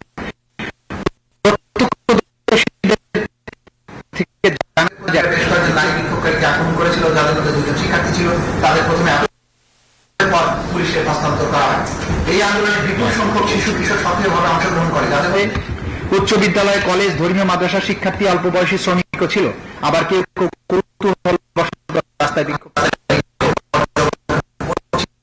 অপরদিকে রাজনৈতিকভাবে অসচ্ছল পরিবার থেকে আসা সদস্যদেরও দেখা গেছে, যাদেরকে আওয়ামী লীগ ব্যবহার করেছিল। আওয়ামী লীগ এই শিশুদের সহায়তা অর্থায়ন করেছে। ঢাকার আজিমপুর, যাত্রাবাড়ি, মিরপুর, বাড্ডা, ধানমন্ডি, ফার্মগেট, যাত্রাবাড়ি, মিরপুর, মোহাম্মদপুর, রামপুর আহত হওয়ার ঘটনা ঘটেছে। রাইফেল এবং সরকারের প্রাণঘাতী গুলি ব্যবহার করে শিশু বিক্ষোভকারীদের হত্যা করেছে। মোহাম্মদপুরে নির্বিচারে গুলি চালায়। এতে 17 বছরের বয়সী এক নিরস্ত্র শিক্ষার্থী মাথায় গুলিবিদ্ধ হয়ে 19 জুলাই শহীদ হয়। 18 জুলাই ধানমন্ডিতে শিশু পুলিশের গুলিবর্ষণে প্রায় 200 শরীরে বিদ্ধ হয়ে আভ্যন্তরীণ রক্তক্ষরণে মারা যায়। আর অনেক শিশু আজীবনের জন্য পঙ্গুত্ব বরণ করেছে। অনেক শিশু গুরুতর আহত হয়েছে। আওয়ামী লীগের সমর্থকদের গুলিতে 16 বছর বয়সী এক কিশোরের পায়ে গুলি লাগায় শেষ পর্যন্ত তার পা কেটে ফেলতে হয়। পুলিশের নির্বিচার গুলিতে ধাতব প্লেটের আঘাতে 17 বছরের কিশোরের উভয় চোখ অন্ধ হয়ে যায়। সবগুলো ঘটনা OSCHR এর প্রতিবেদন থেকে পাওয়া গেছে। শহীদদের মধ্যে খুবই অল্প বয়সী শিশু মায়ের সঙ্গে বিক্ষোভ মিছিলে গিয়েছিল বা ঘটনাস্থলের আশেপাশে দাঁড়িয়েছিল। নারায়ণগঞ্জে 6 বছর বয়সী একটি মেয়ে বাড়ির ছাদের উপর দাঁড়িয়ে বিক্ষোভ দেখার সময় মাথায় গুলিবিদ্ধ গ্রেফতার করে বিভিন্ন থানা, ডিটেকটিভ ব্রাঞ্চের কার্যালয় কিংবা কারাগারে প্রাপ্তবয়স্কদের সঙ্গে একই কক্ষে আটকে রাখা হতো।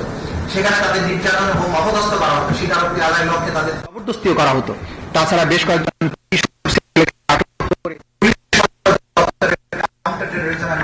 ন্যাশনাল ক্রাইম CPC শাখায় প্রাপ্তবয়স্কদের এক কিশোরকে বিনা বিচারে 13 দিন আটক রাখা হয়েছিল। ওই কিশোর সহ আরো অনেককে গ্রেফতার করা হয়েছিল আবু সাইদের হত্যার ঘটনার মোড় ঘুরিয়ে দেওয়ার জন্য। 17 বছর বয়সী এক কিশোরকে পুলিশ কর্মকর্তা হত্যার দায় স্বীকার করানোর জন্য যাত্রাবাড়ি থানায় 2 দিন পুলিশ হেফাজতে নির্যাতন করেছিল। এরপর তাকে ডিটেকটিভ ব্রাঞ্চ কার্যালয়ে নিয়ে পুনরায় নির্যাতন করা হয়েছিল। আটক রাখার 3 দিন পরে এসে ওই কিশোরকে আদালতে বিচার রিমান্ডে রাখার নির্দেশ দেন। প্রাপ্তবয়স্ক বন্দীদের সঙ্গে রাখা হবে যে জেলে। যদিও কিশোরের পক্ষে আইনজীবী আদালতের কাছে বলেছিলেন ভুক্তভোগী আসলে একজন শিশু। এই ঘটনাটি গণমাধ্যমের প্রচারের পরেও আরেক বিচারক কিশোরটিকে বিশেষ শিশু হেফাজতখানায় রাখার নির্দেশ দেন। সেখানে ওই কিশোর 6 আগস্ট পর্যন্ত আটক ছিল। জুলাই মাসের 15 তারিখ থেকে আগস্টের 5 তারিখ পর্যন্ত কমপক্ষে 13 জন নারীকে হত্যা করা হয়।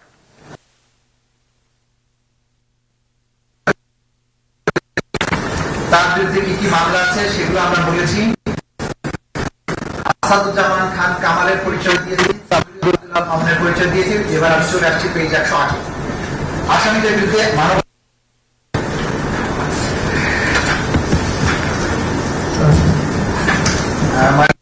এটা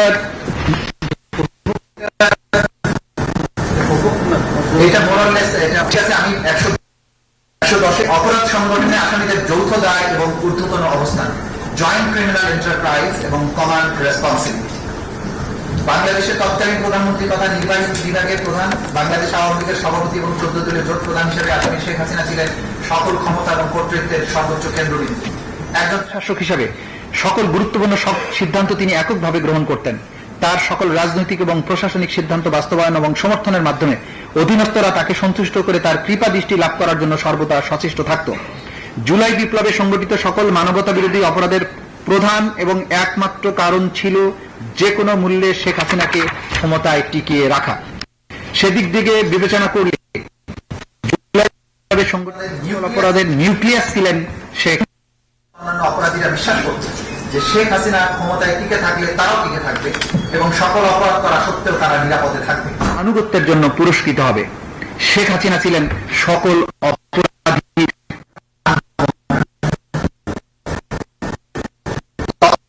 স্বরাষ্ট্রমন্ত্রী আওয়ামী লীগের নেতা এবং নীতি নির্ধারক জ্ঞান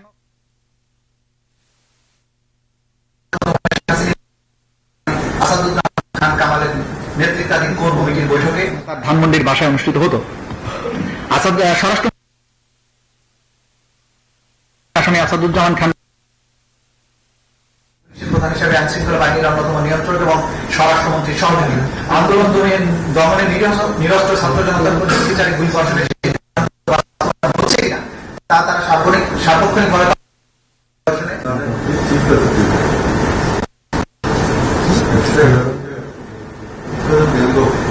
জি গ্যাং অফ ফোর একটা শব্দ ছিল, 4 জন ব্যক্তিকে নিয়ে একটা বিশেষ কমিটি ছিল। সেই কমিটির সদস্য ছিলেন আসাদুজ্জামান খান কামাল, সালমান এফ রহমান, ওবায়দুল কাদের এবং আনিসুল হক। তারা বসে কোথায় আক্রমণ হবে, কাকে মারা হবে, কাকে ধরা হবে, এই প্ল্যান গুলো করবে। নিজনে থেকে গ্যাং অফ ফোর।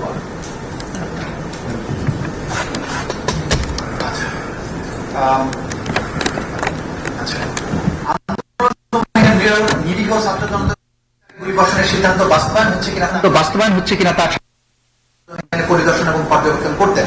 আন্দোলন চলাকালে 27 জুলাই 2024 খ্রিস্টাব্দে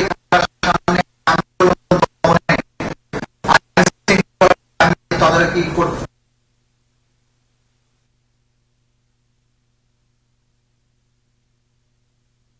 প্রদর্শন করেন ওয়ারি জোনের ডিসি এবং সেটা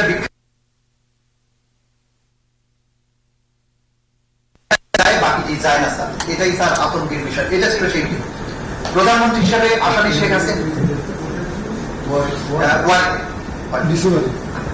প্রধানমন্ত্রী হিসেবে আসামি শেখ হাসিনা, স্বরাষ্ট্রমন্ত্রী হিসেবে আসাদুজ্জামান খান কামাল এবং আইজিপি হিসেবে চৌধুরী আব্দুল ঊর্ধ্বতন অবস্থানে থেকে যৌথ নির্দেশনায় জয়েন্ট ক্রিমিনাল এন্টারপ্রাইজ এবং কমান্ড রেসপন্সিবিলিটির মাধ্যমে তাদের অধীনস্থ নিয়ন্ত্রণাধীন সশস্ত্র আওয়ামী ক্যাডার আইন শৃঙ্খলা বাহিনীর সদস্যদের মাধ্যমে দেশব্যাপী প্রাণঘাতী অস্ত্র ব্যবহার করে নিরীহ নিরস্ত্র ছাত্র জনতার গুলি চালিয়ে 1.5 সহস্রাধিক মানুষকে নৃশংসভাবে হত্যা করেন। ঘটনা এবং প্রমাণাদির আলোকে ইন্টারন্যাশনাল ক্রাইমস ট্রাইব্যুনালস অ্যাক্ট 1903 ধারার অধীনে সংগঠিত অপরাধ সমূহ আসামি শেখ হাসিনা, আসাদুজ্জামান কামাল আসামি 4-3 ধারায় ঊর্ধ্বতন অবস্থান এবং আইনগত দায় সুস্পষ্টভাবে প্রতীয়মান হয়। তদন্তে গৃহীত ব্যবস্থা মাইলেন আমি স্কেপ করে যাচ্ছি। এখানে লম্বা ব্যবস্থা আমরা কখন কি কি করেছি সেগুলো বলেছি। আমি চলে আসছি পেজ 114। আসামিদের কর্তৃক সংগঠিত সুনির্দিষ্ট পেজ 114। তদন্ত আসাদুজ্জামান খান কামাল আসামি চৌধুরী আব্দুল আল মামুনের বিরুদ্ধে আরো অন্যান্য অভিযোগ ছাড়াও নিম্নলিখিত সুনির্দিষ্ট মানবতা বিরোধী অপরাধ সংগঠনের প্রাথমিক সত্যতা পাওয়া গেছে। সুনির্দিষ্ট অপরাধ 14 জুলাই 2024 খ্রিস্টাব্দে গণভবনে আয়োজিত সংবাদ সম্মেলনে আসামি শেখ হাসিনার উস্কানিমূলক বক্তব্য প্রদান।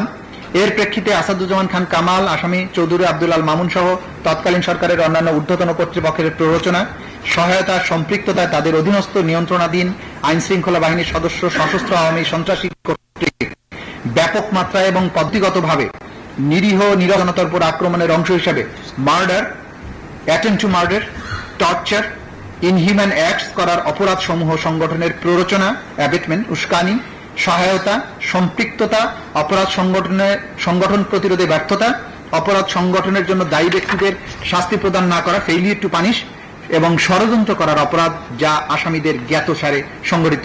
ঘটনাস্থল 1 গণভবন এবং সমগ্র বাংলাদেশ। ঘটনার তারিখ এবং সময় 14 জুলাই 2024 খ্রিস্টাব্দে 3 আগস্ট 2024। অপরাধের ধরন হত্যা, নির্যাতন, টর্চার, অন্যান্য অমানবিক আচরণ, আসাদুজ্জামান খান কামাল, চৌধুরী আব্দুল আল মামুন। অভিযোগের বিবরণ: 2024 সালে সরকারি চাকরিতে কোটা প্রদার যৌক্তিক সংস্কারের দাবিতে আন্দোলন চলাকালে 14 জুলাই 2024 তারিখ গণভবনে তৎকালীন প্রধানমন্ত্রী, আওয়ামী লীগ সভাপতি, 14 দলীয় জোট প্রধান আসামি শেখ হাসিনা সংবাদ সম্মেলনের আয়োজন করেন। উক্ত সংবাদ সম্মেলনে তিনি শিক্ষার্থীদের যৌক্তিক দাবি প্রসঙ্গে অবজ্ঞাসূচক এবং হিংসাত্মক বক্তব্য প্রদান করেন। বিশেষ নিরীহ নিরস্ত্র আন্দোলন ছাত্র জনতাকে রাজাকার হিসেবে আখ্যায়িত করে তাদের নির্মূলের প্ররোচনা দেন। উপরোক্ত উস্কানিমূলক ও হিংসাত্মক বক্তব্যের প্রেক্ষিতে ছাত্রলীগের সশস্ত্র সন্ত্রাসীরা ঢাকা বিশ্ববিদ্যালয় এলাকায় শান্তিপূর্ণ আন্দোলনকারীদের শিক্ষার্থীদের উপর হামলা চালায়। সেই সময় আসামি আসাদুজ্জামান খান কামাল, চৌধুরী আব্দুল আল মামুনের অধীনস্থ নিয়ন্ত্রণাধীন আইন শৃঙ্খলা রক্ষাকারী বাহিনী সশস্ত্র ছাত্রলীগের সন্ত্রাসীদের বিরুদ্ধে কোনো ব্যবস্থা গ্রহণ না করে তাদেরকে উপরোক্ত অপরাধের সহায়তা করে। পরবর্তীতে আওয়ামী লীগের সাধারণ সম্পাদক ওবায়দুল কাদের সহ তৎকালীন সরকারের বিভিন্ন মন্ত্রী, এমপি,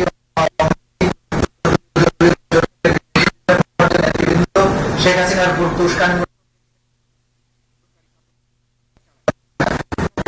উপর উস্কানিমূলক বক্তব্যের প্রেক্ষিতে তৎকালীন সরকারের স্বরাষ্ট্রমন্ত্রী আসাদুজ্জামান খান কামাল, তৎকালীন আইজিপি চৌধুরী আব্দুল আল মামুন তাদের অধীনস্থ আইন শৃঙ্খলা বাহিনীর সদস্যদের নিরীহ নিরস্ত্র আন্দোলনকারীদের উপর সশস্ত্র আক্রমণ চালানোর নির্দেশনা প্রদান করেন। এই সকল সশস্ত্র আক্রমণের ধারাবাহিকতায় 5 আগস্ট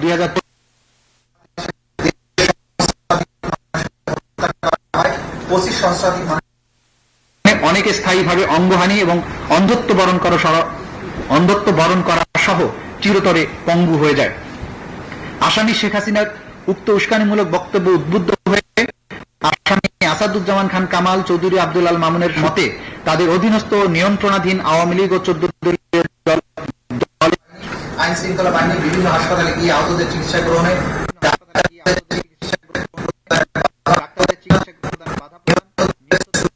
পোস্টমর্টেম করতে কিংবা রিপোর্টে মৃত্যুর সঠিক কারণ করে, নিহতদের জানাজা এবং কবরস্থ করতে বাধা দেয়, নিহতদের স্বজনের কাছে মৃতদেহ হস্তান্তর না করে বেওয়ারিশ লাশ হিসাবে গণকবরে দাফন করা, লাশ গুম করার উদ্দেশ্যে আগুন দিয়ে পুড়িয়ে দেওয়ার মাধ্যমে অমানবিক আচরণ বা আদার ইনহিউম্যান অ্যাক্টস করার অপরাধ সমূহ সংগঠন করে। এই লাশ পুড়িয়ে দেওয়া, জানাজা করতে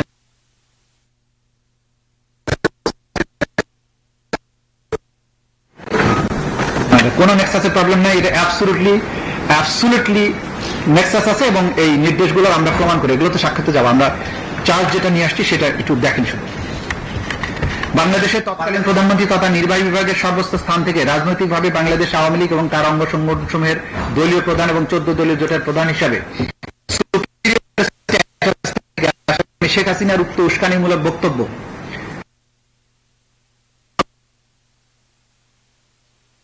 আসাদুজ্জামান খান কামাল, কোর কমিটি এবং গ্যাং অফ 4 এর সদস্য, পুলিশ প্রধান তৎকালীন আইজিপি চৌধুরী আব্দুল আল মামুন তাদের অধীনস্থ নিয়ন্ত্রণাধীন শৃঙ্খলা রক্ষাকারী বাহিনীর মাধ্যমে ঢাকা শহর থেকে শুরু হয়ে ব্যাপক মাত্রায় ওয়াইড স্প্রেড এবং পদ্ধতিগতভাবে সিস্টেম্যাটিক সমগ্র দেশব্যাপী আন্দোলনরত নিরীহ নিরস্ত্র হত্যার চেষ্টা, নির্যাতন এবং অমানবিক আচরণ সহ মানবতা বিরোধী অপরাধ আপনাদের জ্ঞাতসারে পরিচালিত হয়। এখানে কাজের মাধ্যমে আসামিদের হত্যার প্রচেষ্টা, নির্যাতন, অমানবিক আচরণ করার অপরাধ সংগঠনের প্ররোচনা, সহায়তা, ফ্যাসিলিটেট, অপরাধ সংগঠনের প্রতিরোধে ব্যর্থতা, ষড়যন্ত্রের মাধ্যমে the international crimes tribunal act 1973 এর 3-2 4 1-2-3 ধারার মানবতা বিরোধী অপরাধ সংগঠন করে, যা এই আইনের 20-2 এবং 20-A ধারায় শাস্তিযোগ্য।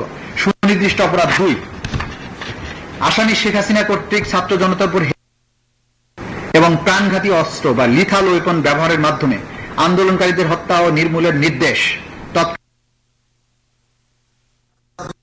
খান কামাল, তৎকালীন আইজিপি চৌধুরী আব্দুল আল মামুন কর্তৃক নিয়ন্ত্রণাধীন এবং অধীনস্থ আইন শৃঙ্খলা নির্দেশনা দিয়ে কার্যকর অপরাধ সংগঠনের নির্দেশ, অর্ডার, সহায়তা, ফ্যাসিলিটেট, কনস্পিরেসির মাধ্যমে মানবতা বিরোধী অপরাধ সংগঠন করেছে যা তাদের জ্ঞাতসারে কার্যকর করা হয়েছে। ঘটনাস্থল ঢাকা বিশ্ববিদ্যালয় ভিসির বাসভবন এবং সমগ্র বাংলাদেশ, এটা তার অর্ডারের চার্জ। এটা অপরাধের টর্চার, অ্যাবডাকশন, আদার ইনহিউম্যান অ্যাক্ট, এইগুলো করার জন্য তার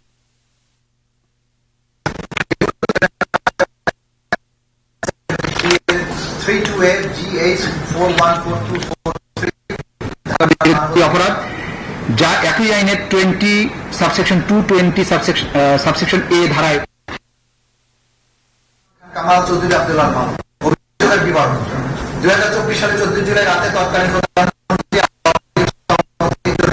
প্রধান শেখ হাসিনা ঢাকা চ্যান্সেলর দেখা যায় আসামি শেখ হাসিনা থেকে কোটা সংস্কারের দাবিতে দেশব্যাপী চলমান বৈষম্য বিরোধী ছাত্র জনতার শান্তিপূর্ণ গণতান্ত্রিক আন্দোলনরত নিরীহ নিরস্ত্র ছাত্র জনতাকে পুনরায় রাজাকার উল্লেখ করে তাদের ফাঁসি দেওয়া এবং গুলি করে হত্যার নির্দেশ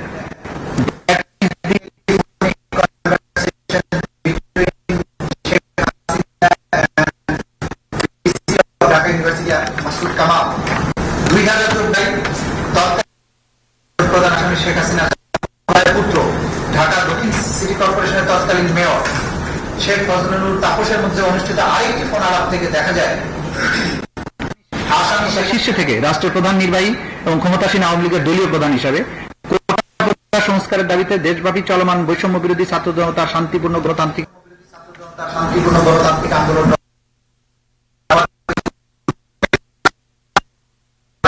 আইন শৃঙ্খলা রক্ষাকারী দেন।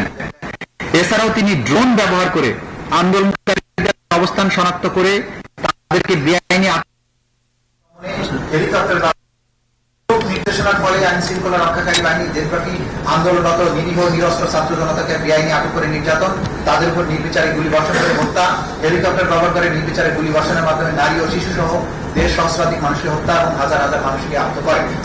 আসামি শেখ হাসিনার ষড়যন্ত্রমূলক পরিকল্পনা, নির্দেশনা অধীনস্থ তৎকালীন স্বরাষ্ট্রমন্ত্রী আসাদুজ্জামান খান কামাল, কোর কমিটি এবং গ্যাং অফ কোরের সদস্য চৌধুরী আব্দুল্লাহ মামুন, তাদের অধীনস্থ নিয়ন্ত্রণাধীন আইন শৃঙ্খলা বাহিনীর সদস্যদের ড্রোন, হেলিকপ্টার, প্রাণঘাতী অস্ত্র, লিথাল ওয়েপন ব্যবহারের নির্দেশনা প্রদান করে তা বাস্তবায়ন নিশ্চিত করেন। উক্ত সিদ্ধান্ত বাস্তবায়ন হচ্ছে কিনা আসামি আসাদুজ্জামান খান কামাল এবং চৌধুরী আব্দুল্লাহ মামুন তাৎক্ষণিক সরজমিনে পরিদর্শন এবং পর্যবেক্ষণ করতেন। আন্দোলন চলাকালে 27 জুলাই 2024 খ্রিস্টাব্দে যাত্রাবাড়ি থানার সামনে মোবাইলে ধারণকৃত আন্দোলনরত ছাত্র জনতাকে গুলি করে হত্যার ভিডিও তাদেরকে প্রদর্শন করেন ওয়ারি জোনের ডিসি ইকবাল।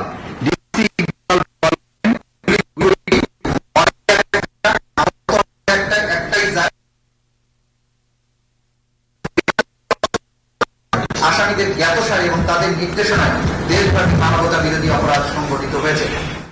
এরই ধারাবাহিকতায় ড্রোন ব্যবহার করে নিরীহ নিরস্ত্র ছাত্র জনতার অবস্থান শনাক্ত করে তাদেরকে আটক করা হয়, নির্যাতন করা হয়, প্রাণঘাতী অস্ত্র বা লিথাল ওয়েপন ও হেলিকপ্টার ব্যবহার করে গুলি করে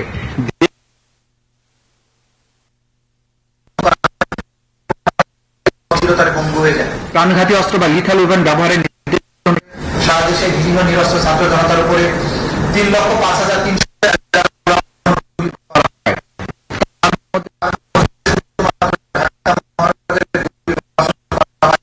95,313 রাউন্ড।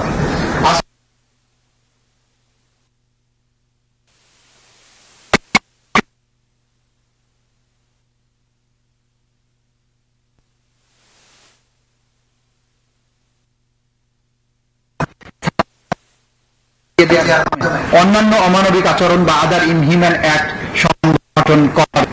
বাংলাদেশের তৎকালীন প্রধানমন্ত্রী তথা নির্বাহী বিভাগের সর্বোচ্চ রাজনৈতিকভাবে বাংলাদেশ আওয়ামী লীগ এবং তার অঙ্গ সংগঠন সমূহের দলীয় প্রধান, 14 দলীয় জোটের প্রধান হিসেবে ঊর্ধ্বতন অবস্থান বা সুপিরিয়র স্ট্যাটাসে থেকে শেখ হাসিনার ষড়যন্ত্রমূলক পরিকল্পনা সরাসরি নির্দেশনায় তৎকালীন স্বরাষ্ট্রমন্ত্রী আসাদুজ্জামান খান কামাল, পুলিশের আইজিপি চৌধুরী আব্দুল্লাহ মামুন, তাদের অধীনস্থ নিয়ন্ত্রণাধীন আইন শৃঙ্খলা বাহিনীর মাধ্যমে ঢাকা শহর থেকে শুরু হয়ে ব্যাপক মাত্রায় ওয়াইড স্প্রেড এবং পদ্ধতিগতভাবে সিস্টেম্যাটিক সমগ্র বাংলাদেশ ব্যাপী আন্দোলনরত নিরীহ নিরস্ত্র ছাত্র জনতার উপর প্রাণঘাতী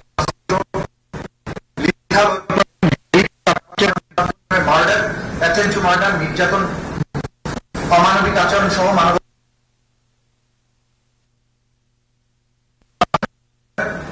অ্যাবডাকশন, পরিকল্পিতভাবে অগ্নিসংযোগের মাধ্যমে রাষ্ট্রীয় সম্পদ ধ্বংস,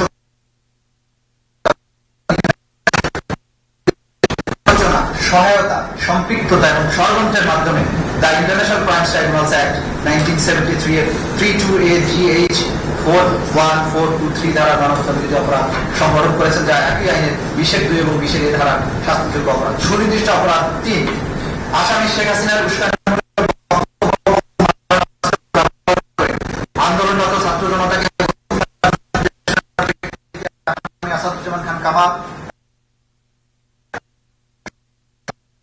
নিয়ন্ত্রণাধীন আইন শৃঙ্খলা বাহিনীর সদস্য সশস্ত্র কর্তৃক ব্যাপক মাত্রায় এবং পদ্ধতিগতভাবে নিরীহ নিরস্ত্র ছাত্র জনতার উপর আক্রমণের অংশ হিসাবে 16 জুলাই 2024 খ্রিস্টাব্দে রংপুরের বেগম রোকেয়া বিশ্ববিদ্যালয়ের সামনে আগ্নেয়াস্ত্র দিয়ে স্বল্প দূরত্ব থেকে সরাসরি নিরীহ নিরস্ত্র আন্দোলনকারী ছাত্র আবু সাইদের বুক লক্ষ্য করে বিনা উস্কানিতে একাধিকবার গুলি চালিয়ে নির্মমভাবে হত্যা করার মাধ্যমে উল্লেখিত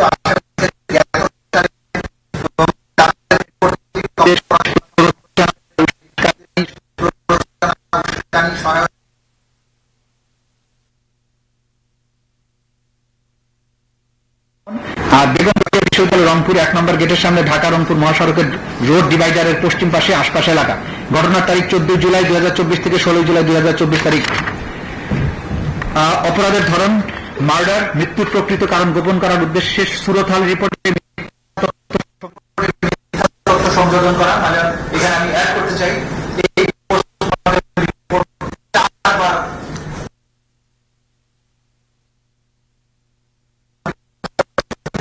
অপরাধ সমূহ সংগঠনের নির্দেশ, প্ররোচনা, উস্কানি, সহায়তা, সম্পৃক্ততা, ষড়যন্ত্রের মাধ্যমে ইন্টারন্যাশনাল ক্রাইমস ট্রাইব্যুনালস অ্যাক্টের 32AGH 41423 ধারার মানবতা বিরোধী অপরাধ সংগঠন, যা একই আইনের 20(2) এবং 20(a) ধারার শাস্তিযোগ্য অপরাধ। আসামি শেখ হাসিনা, আসাদুজ্জামান খান কামাল এবং চৌধুরী আব্দুল আল মামুন। অভিযোগের বিবরণ: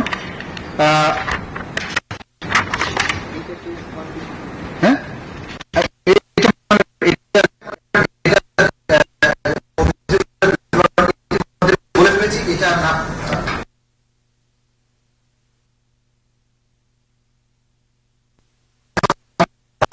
আন্দোলনকারীদের বিরুদ্ধে অবস্থান নেয়। অপরদিকে বিশ্ববিদ্যালয়ের সামনে নিরীহ নিরস্ত্র ছাত্র জনতা বিক্ষোভ মিছিল শুরু করলে তাতে পুলিশ এবং আওয়ামী লীগ সশস্ত্র ক্যাডাররা ছাত্র জনতার উপরে নির্বিচারে গুলি চালায়। ফলে আন্দোলনরত ছাত্র জনতা গুরুতর আহত ও ছত্রভঙ্গ হয়ে গেল।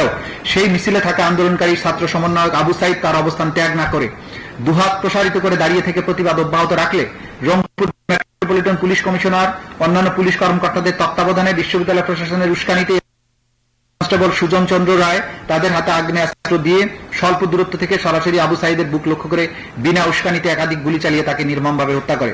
আবু সাইদ নিহত হওয়ার পর তার মৃতদেহ রংপুর মেডিকেল কলেজ হাসপাতালে নিয়ে যাওয়া হলে গোপন করে মৃত্যু হয়েছে বিষয়টি উল্লেখ না করে মাথায় আঘাতজনিত কারণে মৃত্যু হয়েছে রিপোর্টে উল্লেখ করে। পোস্টমর্টেম রিপোর্টে গুলিতে নিহত পুলিশ এবং আওয়ামী সমর্থিত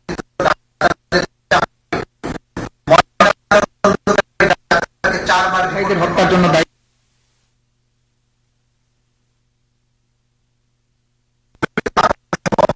অপরাধ আসামিদের জ্ঞাতসারে পরিচালিত হয়। এহেন কাজের মধ্যে আসামিগণ মার্ডার রিপোর্টে মিথ্যা তথ্য সংযোজন করা, পোস্টমর্টেম রিপোর্ট বারবার পরিবর্তন করা, মিথ্যা বর্ণনা দায়ের করার মাধ্যমে অমানবিক আচরণ করার অপরাধসমূহ সংগঠনের নির্দেশ, উস্কানি, সহায়তা, সম্পৃক্ততা এবং ষড়যন্ত্রের মাধ্যমে দ্য ইন্টারন্যাশনাল ক্রাইমস ট্রাইব্যুনালস অ্যাক্টের 32AGH 41423 ধারার এই আইনের 20(2) এবং 20(a) ধারায় শাস্তিযোগ্য। সুনির্দিষ্ট অপরাধ: আসামি শেখ হাসিনার উস্কানিমূলক বক্তব্য মারণাস্ত্র ব্যবহার করে আন্দোলনরত ছাত্র জনতাকে হত্যার নির্দেশের প্রেক্ষিতে আসাদুজ্জামান খান কামাল, চৌধুরী অন্যান্য ঊর্ধ্বতন সম্পৃক্ততায় তাদের অধীনস্থ সন্ত্রাসী মাত্রা এবং পদ্ধতিগতভাবে নিরীহ নিরস্ত্র 5ই আগস্ট 2024 তারিখে ঢাকা মহানগরী চানখারপুর এলাকায় আন্দোলনরত নিরীহ নিরস্ত্র ছাত্র জনতার উপর তৎকালীন সরকারের আইন শৃঙ্খলা রক্ষাকারী বাহিনীর সদস্যদের কর্তৃক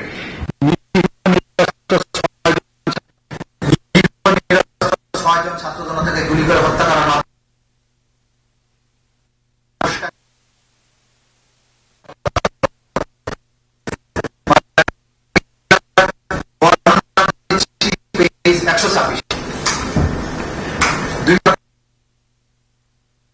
2024 তারিখে গণভবনে সংবাদ সম্মেলন আয়োজন করা হয়।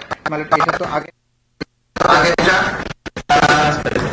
এটা last 127 last paragraph 127 last paragraph থেকে বৈষম্য বিরোধী ছাত্র জনতার আন্দোলনের কেন্দ্রীয় কমিটির মার্চ টু ঢাকা কর্মসূচি পালনের জন্য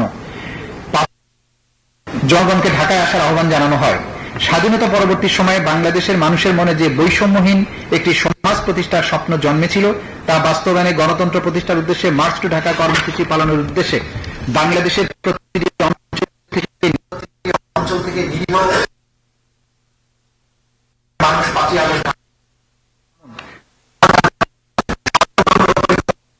আন্দোলনের অংশ হিসেবে প্রাণঘাতী অস্ত্র বা লিথাল ওয়েপন ব্যবহার করার গুলি করার যে নির্দেশনা দেওয়া হয় তা বাস্তবায়নে ঢাকার বিভিন্ন প্রবেশ মুখের ন্যায় ঢাকা মেডিকেল কলেজ হাসপাতাল সংলগ্ন চানখারপুর তার আশেপাশের এলাকায় অস্ত্রশস্ত্রের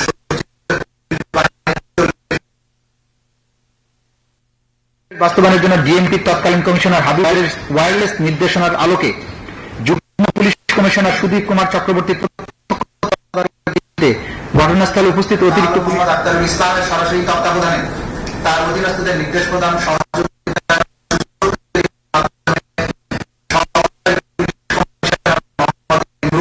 পুলিশ পরিদর্শক মোহাম্মদ আশরাফ হোসেনের ইসলাম এর মাধ্যমে প্রাণঘাতী চাইনিজ রাইফেল দিয়ে সুনির্দিষ্টভাবে গুলি করে ঘটনাস্থল থানাধীন চানখারপুর ও সংলগ্ন বংশাল ও চকবাজার এলাকায় সকাল হতে দুপুর 2:30টার মধ্যে শহীদ শাহরিয়ার খান আনাস, শহীদ শেখ মাহাদি হাসান জুনায়েদ ওরফে মুস্তাফিজ, শহীদ মোহাম্মদ ইয়াকুব, শহীদ মোহাম্মদ রাকিব হাওলাদার, শহীদ মোহাম্মদ ইসমাইল হক, শহীদ মানিক মিয়াকে নৃশংসভাবে হত্যা করে। এখানে কাজের মাধ্যমে আসামিগণ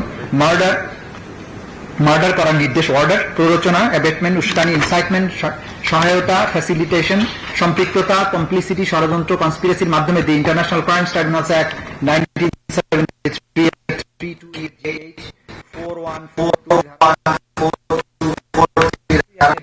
এবং 20 এ ধারায় শাস্তিযোগ্য। নির্দিষ্ট অপরাধ 5, আসামি শেখ হাসিনার উস্কানিমূলক বক্তব্য এবং মারণাস্ত্র ব্যবহার করে আন্দোলনরত ছাত্র জনতাকে হত্যা নির্দেশনার প্রেক্ষিতে আসামি আসাদুজ্জামান খান কামাল এবং আসামি চৌধুরী আব্দুল আল মামুন সহ তৎকালীন সরকারের অন্যান্য ঊর্ধ্বতন কর্তৃপক্ষের প্ররোচনা, সহায়তা এবং সম্পৃক্ততায় তাদের অধীনস্থ এবং নিয়ন্ত্রণাধীন আইন শৃঙ্খলা বাহিনীর সদস্য, সশস্ত্র আওয়ামী সন্ত্রাসী কর্তৃক ব্যাপক মাত্রায় পদ্ধতিগতভাবে নিরস্ত্র ছাত্র জনতা আক্রমণের অংশ হিসেবে 5ই আগস্ট 2024 ঢাকার আশুলিয়া থানার সামনে এবং নিরস্ত্র ছাত্র জনতার উপর তৎকালীন সরকারের আইন শৃঙ্খলা রক্ষাকারী বাহিনীর সদস্যদের কর্তৃক নিরীহ নিরস্ত্র 6 জন ছাত্র জনতাকে গুলি করে মৃতদেহ 5 জনের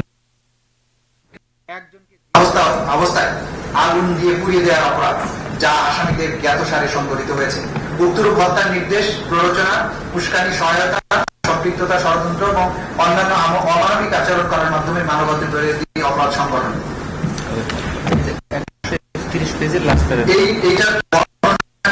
আমরা দিয়েছি পেজ 100। এর ধারাবাহিকতায় বৈষম্য বিরোধী ছাত্র জনতার আন্দোলনের কেন্দ্রীয় কর্মসূচির মার্চ টু ঢাকা কর্মসূচি পালন 5ই আগস্ট সারা দেশ থেকে ঢাকায় আসার আহ্বান জানানো হয়। স্বাধীনতা পরবর্তী সময়ে বাংলাদেশের মানুষের জন্য মনে যে বৈষম্যহীন সমাজ প্রতিষ্ঠার স্বপ্ন জন্মেছিল তা বাস্তবায়নের উদ্দেশ্যে গণতন্ত্র প্রতিষ্ঠার উদ্দেশ্যে মার্চ টু ঢাকা কর্মসূচি পালনের উদ্দেশ্যে বাংলাদেশের প্রতিটি অঞ্চল থেকে নিরীহ, শান্তিপ্রিয় ও মুক্তিকামী মানুষ আসামি শেখ হাসিনা, আসাদুজ্জামান খান কামাল এবং চৌধুরী আব্দুল আল মামুনের ষড়যন্ত্রমূলক আন্দোলন দমন করার সর্বাত্মক প্রচেষ্টার অংশ হিসাবে প্রাণঘাতী অস্ত্র লিথাল ওয়েপন মাধ্যমে গুলি করার যে নির্দেশনা দেওয়া হয় তা বাস্তবায়নে স্থানীয় সংসদ সদস্য মোহাম্মদ সাইফুল ইসলাম, তৎকালীন ডিআইজি সৈয়দ নুরুল ইসলামের সরাসরি তত্ত্বাবধানে স্থানীয় পুলিশ ও আওয়ামী সশস্ত্র সন্ত্রাসীরা জড়ো হওয়া ছাত্র জনতাকে বাধা প্রদান করে এবং গুলি করে হত্যা। আসামিদের পূর্বের নির্দেশের ধারাবাহিকতায় আশুলিয়া থানার আশেপাশে পুলিশ এবং আওয়ামী সশস্ত্র সন্ত্রাসীরা রাইফেল, শটগান, এসএমজি সহ নানা ধরনের আগ্নেয়াস্ত্র সজ্জিত হয়ে বিজয় উল্লাসরত সাধারণ ছাত্র জনতাকে বেপরোয়া গুলি করে শহীদ সাজ্জাদ হোসেন সজল, শহীদ আসবুর, শহীদ চান্দিল মাহমুদ সুজয়, শহীদ বাইজিদ বোস্তামি, শহীদ আবু মোট 5 জনকে হত্যা করে এবং 1 জনকে গুলি করে আহত করে। এর মানে বিকাল 4টা থেকে এবং আওয়ামী সন্ত্রাসীরা শহীদ হওয়া 5 জন ঘটনাক্রমে শহীদ সাজ্জাদ হোসেন সজল, শহীদ আসবুর, শহীদ তানজিল মাহমুদ সুজয়, শহীদ বায়েজিদ বোস্তামি, শহীদ আবু এবং একজনকে জীবিত ও গুরুতর আহত অবস্থায় একটি প্যাডেল ভ্যানে হাত পা ধরে নিক্ষেপ করে একত্রিত করে। তারপর প্যাডেল ভ্যান থেকে 5 জনের মৃতদেহ এবং একজনকে জীবিত ও গুরুতর আহত অবস্থায় আরেকটি পুলিশের পিকআপ ভ্যানে উঠিয়ে উক্ত মৃত এবং জীবিত দেহগুলোকে পেট্রোল ঢেলে আগুন ধরিয়ে দেয়। গুরুতর ব্যক্তিকে হাত পা নাড়াতে দেখলেও নিষ্ঠুর এবং বর্বর পুলিশ তাকে উদ্ধার না করে বা চিকিৎসার ব্যবস্থা না করে আরো জ্বালানি কাঠ আগুনে নিক্ষেপ করে অঙ্গারে পরিণত করে, যা আসামিদের জ্ঞাতসারে পরিচালিত হয়েছে বলে সহজে অনুমান। এহেন কাজের মাধ্যমে আসামিগণ মার্ডার, টর্চার, মৃত ও জীবিত মানুষকে আগুন লাগিয়ে পুড়িয়ে অমানবিক আচরণ করার অপরাধ সমূহ সংগঠনের নির্দেশনা, উস্কানি, সহায়তা, সম্পৃক্ততা এবং ষড়যন্ত্রের মাধ্যমে the International Crimes tribunals act 32AGH 414243 ধারা মানবতা বিরোধী অপরাধ সংগঠন, যা একই আইনের 20(2) এবং 20(a) ধারার অপরাধ ধারায় শাস্তিযোগ্য। যেহেতু জুলাই 2024 বিপ্লব চলাকালে তৎকালীন প্রধানমন্ত্রী আওয়ামী লীগ সভাপতি শেখ হাসিনা, স্বরাষ্ট্রমন্ত্রী আসাদুজ্জামান খান, আইজিপি চৌধুরী আব্দুল্লাহ মামুন, তার মন্ত্রিপরিষদের সদস্যবৃন্দ, সংসদ সদস্যবৃন্দ, আওয়ামী লীগ, যুবলীগ, ছাত্রলীগ, তাদের অঙ্গ জোটের নেতৃবৃন্দ, তৎকালীন আইন শৃঙ্খলা বাহিনী ভাবে দলগতভাবে দেশব্যাপী নিরস্ত্র মানুষের উপর আক্রমণের মাধ্যমে যে মানবতা বিরোধী অপরাধ সংগঠন করে তা দেশি বিদেশি পত্র পত্রিকা গণমাধ্যম হয়েছে এবং মন্ডলে সর্বজন বিদিত। তদুপরি উক্ত অপরাধসমূহ জাতিসংঘ সহ বিভিন্ন আন্তর্জাতিক সংস্থা কর্তৃক অনুসন্ধানে প্রমাণিত। উপরোক্ত অপরাধসমূহ কমন নলেজ ও জুডিশিয়াল নোটিশ হিসেবে গ্রহণ করার এখতিয়ার ইন্টারন্যাশনাল ক্রাইমস ট্রাইব্যুনালস অ্যাক্ট 1973 1903 ধারার অধীনে আন্তর্জাতিক অপরাধ ট্রাইব্যুনালের রয়েছে। যেহেতু আওয়ামী লীগ, যুবলীগ, ছাত্রলীগ সহ তাদের অঙ্গ সংগঠন এবং 14 দলীয় জোট রাজনৈতিক সিদ্ধান্ত নিয়ে নিরীহ নিরস্ত্র ছাত্র জনতার উপরে যে মানবতা বিরোধী অপরাধ সংগঠন করেছে তাদেরকে ক্রিমিনাল অর্গানাইজেশন বা অপরাধী সঙ্গে গণ্য করার শামিল। যেহেতু তদন্ত প্রতিবেদন, দালিলিক এবং মৌখিক সাক্ষ্য প্রমাণ পড়ে আসামিদের বিরুদ্ধে জুলাই বিপ্লব চলাকালীন 14 জুলাই থেকে শুরু হয়ে 5 আগস্ট 2024 খ্রিস্টাব্দ পর্যন্ত বাংলাদেশের সংগঠিত মানবতা বিরোধী অপরাধের অংশ, যা international Crimes tribunals act 1973 32AGH 414243 যা উক্ত আইনের বিশেষ এবং ব্যাপক মাত্রায় নিরীহ নিরস্ত্র ছাত্র জনতার বা সিভিলিয়ান পপুলেশনের উপরে সংগঠিত মানবতা বিরোধী অপরাধের অংশ, সেহেতু অত্র মামলার বিষয়বস্তু মাননীয় ট্রাইব্যুনালের এখতিয়ারাধীন বিধায় এই বিচার নিষ্পত্তি করার ক্ষমতা মাননীয় ট্রাইব্যুনালে রয়েছে। এমত অবস্থায় প্রার্থনা মাননীয় আন্তর্জাতিক অপরাধ ট্রাইব্যুনাল ন্যায় বিচারের স্বার্থে ইন্টারন্যাশনাল ক্রাইমস ট্রাইব্যুনালস অ্যাক্ট 1973 9(1) ধারায় আনুষ্ঠানিক অভিযোগ বা ফরমাল চার্জ সম্বলিত আবেদন গ্রহণক্রমে তা আমলে বা কগনাইজেন্সে নিয়ে পলাতক আসামি শেখ হাসিনার পিতা মৃত শেখ মুজিবুর রহমান, মাতা মৃত ফজিলাতুন্নেছা, টুঙ্গিপাড়া, গোপালগঞ্জ, আসামি আসাদুজ্জামান খান কামাল, পিতা আশরাফ আলী খান, মাতা আকরামুন্নেছা, ঠিকানা মণিপুরি পাড়া, তেজগাঁও, ঢাকা, আসামি চৌধুরী আব্দুল্লাহ মামুন, মাতা পিতা মৃত আব্দুল মান্নান চৌধুরী, মাতা জিন্নাতুন্নেছা চৌধুরী, গ্রাম শ্রীহাই, থানা সাল্লা, সুনাম, বর্তমান ঠিকানা ইস্কাটন, স্বপ্নধারা, রমনা, ঢাকা। এদের বিরুদ্ধে যথাযথ 2(2)(a) ধারার মধ্যে সর্বোচ্চ শাস্তি অথবা মাননীয় ট্রাইব্যুনাল এরূপ বিবেচনা করবেন সেরূপ আদেশ দানে আজ্ঞা হয়। আইনের বিশেষ-a ধারা মোতাবেক আসামিদের সম্পত্তি বাজেয়াপ্ত করে ক্ষতিগ্রস্তদের অনুকূলে করার আদেশ দানের আজ্ঞা। পলাতক আসামি আসাদুজ্জামান খান কামাল বন্ধের বিরুদ্ধে অত্র মামলায় গ্রেফতারি পরোয়ানা আগেও জারি ছিল। করে যেহেতু মামলা আইসিটি বিধি কেস হিসেবে আজকে এখানে হবে, তাদের বিরুদ্ধে নতুন করে গ্রেফতারি পরোয়ানা জারির জন্য আদেশ প্রদানের প্রার্থনা করছি। ঢাকা অত্র মামলায় গ্রেফতার দেখানোর আদেশ দানের জন্য আমরা প্রার্থনা করছি। 2024 সালের জুলাই বিপ্লব চলাকালীন সময়ে সংগঠিত অপরাধ এবং সাথে সংযুক্ত দালিলিক প্রমাণপত্রের তথ্য উপাত্ত সমূহ সংশ্লিষ্ট অন্যান্য প্রাসঙ্গিক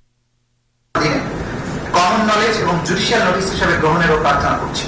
মাননীয় ট্রাইব্যুনাল ন্যায় বিচারের স্বার্থে অন্য যেরূপ বিবেচনা করে সেরূপ আদেশ দানের প্রার্থনা করছি। 5 Witnesses, yes, sir. জি ম্যাডাম, আমরা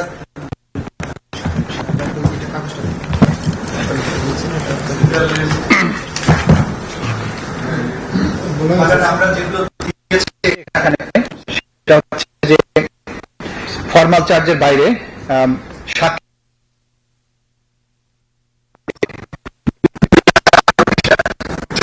দালিলিক প্রমাণ দিয়েছি 8 ভলিউমে 4005 পৃষ্ঠায়।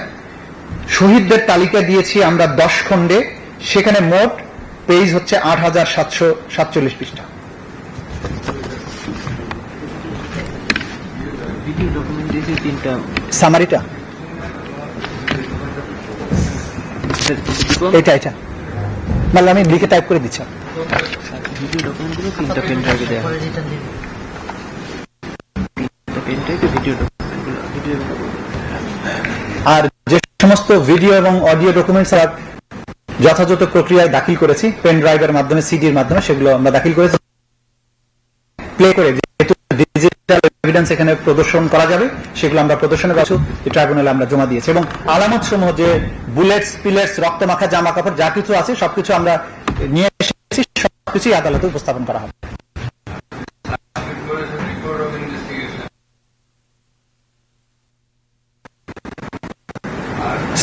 Seizure list and documentary evidence.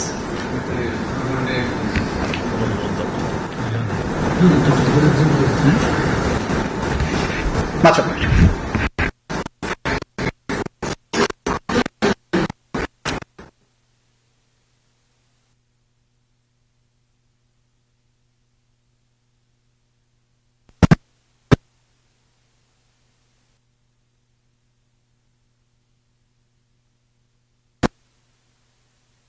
Against the accused, namely former Prime Minister of Bangladesh, Kamal, former Home Advisor, Home Minister, and accused Abdullah, former Speaker.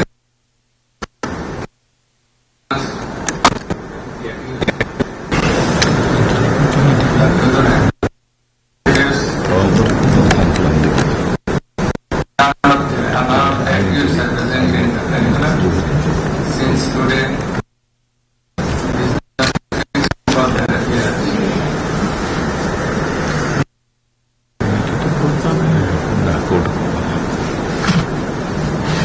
With the next trial, the formal charge, the learned chief prosecutor submitted.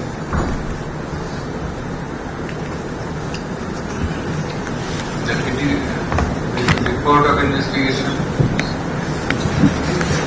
seized materials and documents inclusive of the seizure list Not subject to disclosure. statement of witness. and the statement of witnesses.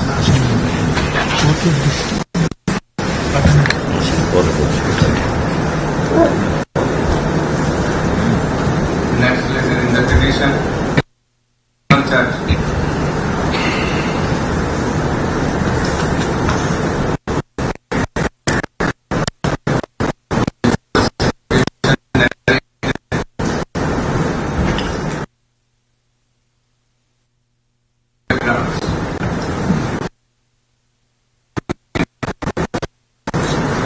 The July August movement 2024,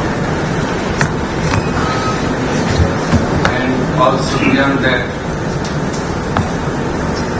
he reminisced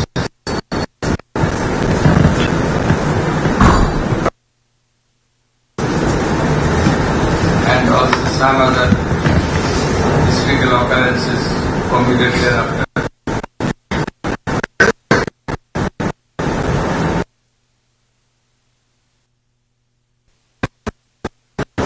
How Shakla Chattur occurrence did take place. The Lydia massacre did take place.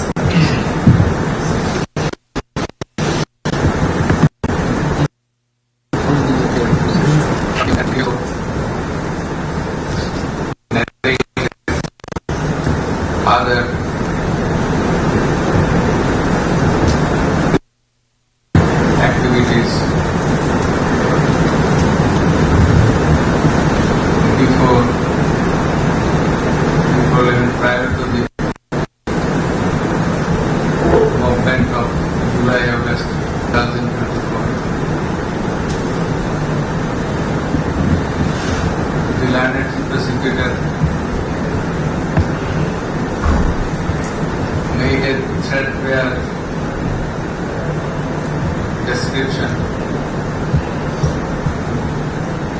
of the backdrop of the acts complained of.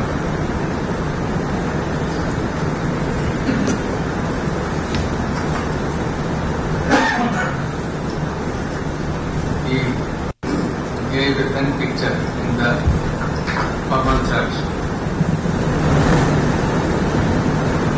as to how the occurrences as a list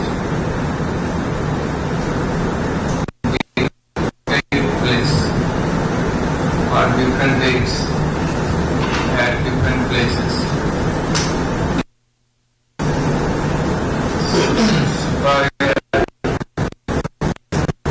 Commandment of the Supreme Authority, Minister, as well as the Home Minister and the Inspector General of Police.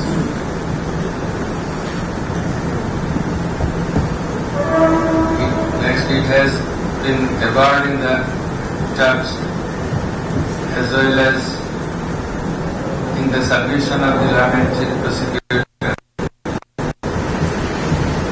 How, as narrated therein,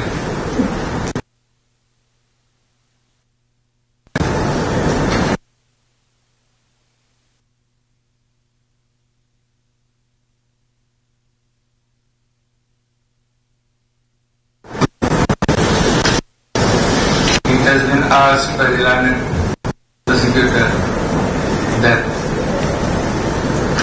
the accused committed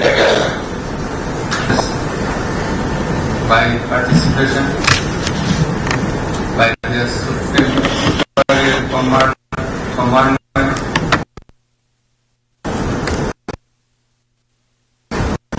instigation, incitement,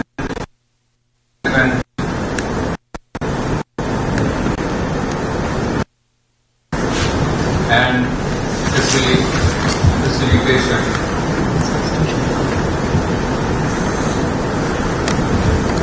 In the formal charge, he brought a number of 5 charges. 5 or 6?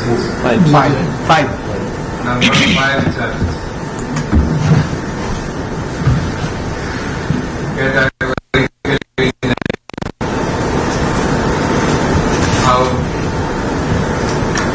the released occurrences within the ambit of the charges will take place. He has illustrated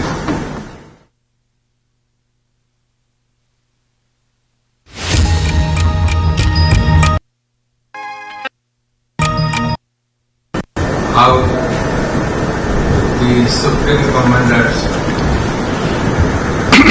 that is the accused number 1, Takasina number 2, Asaduddin and number Abdullah Al-Bama,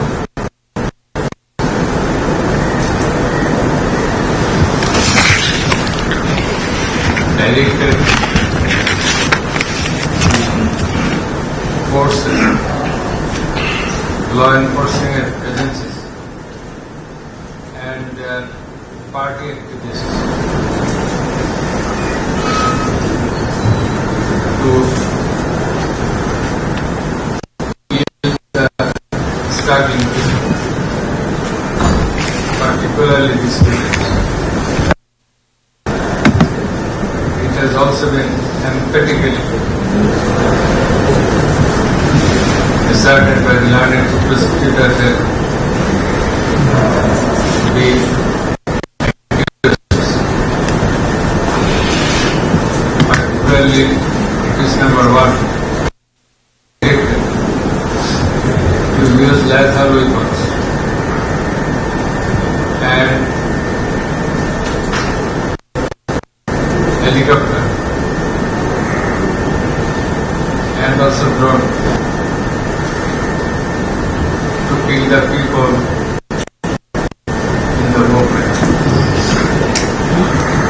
It consists a good number of people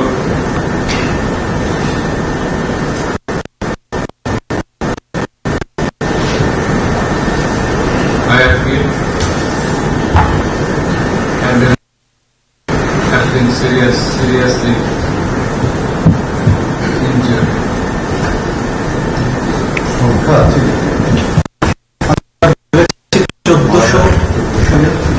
এবং আহত হয়েছে 25,000 in support of the numbers we have submitted the documents as well.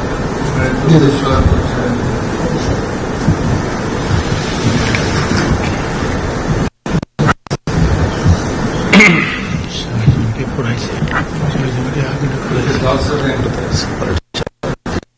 submitted by the army. It is also been stated by the army to the prosecutor how the investigation of the alleged acts have been carried out. How the top investigation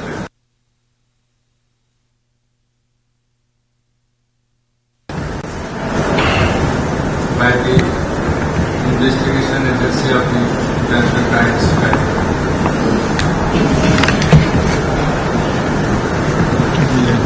In conclusion, it has been asked by the learned prosecutor that the acts narrated in the formal charge, inclusive of the report of investigation, ostensibly constituted no offences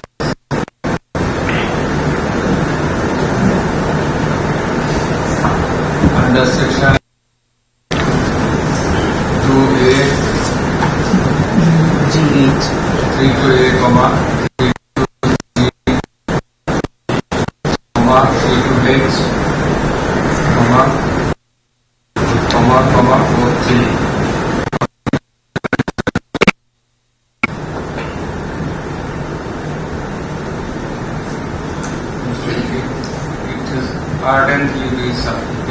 It has ardently been submitted by the learned prosecutor Pranam Devan Shahzadul Islam,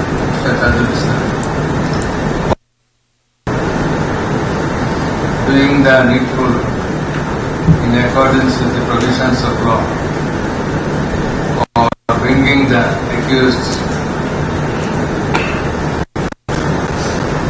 under legal action by under legal action. Next paragraph that accused, amongst the accused,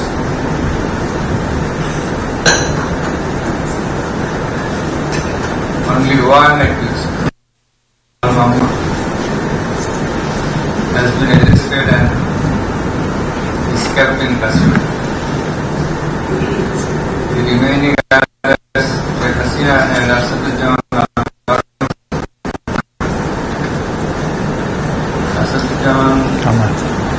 Kamal. are yet to be arrested.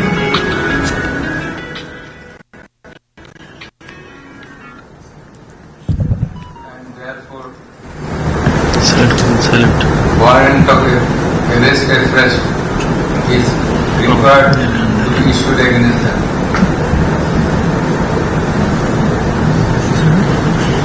Next, listen. On going through the charge, the Court of Investigation and the other incidental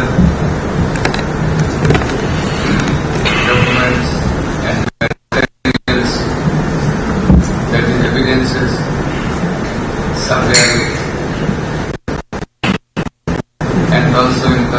corroboration of the submissions of the learned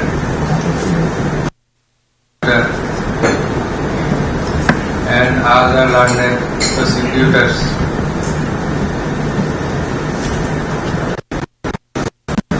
And also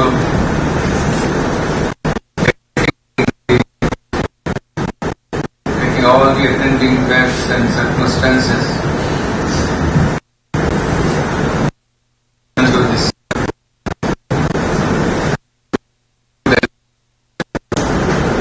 If an illicit case is established against the accused,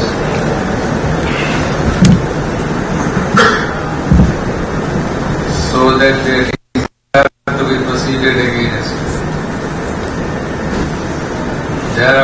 Whereupon we do hereby take cognizance of the offences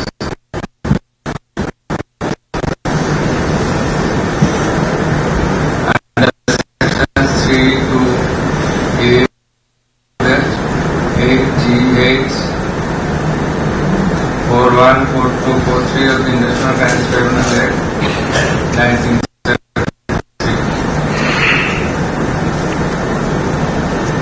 and against all the three accused.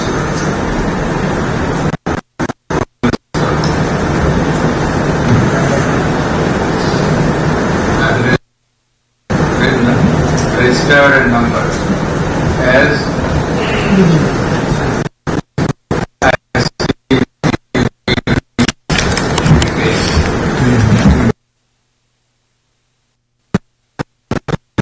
warrant of arrest be issued at first against secrecy and as of the term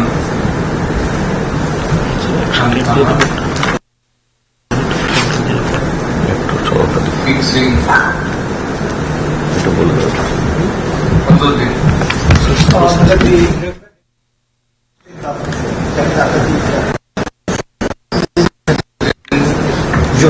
June, this month. fixing 6025 for report and for execution report for appearance of the accused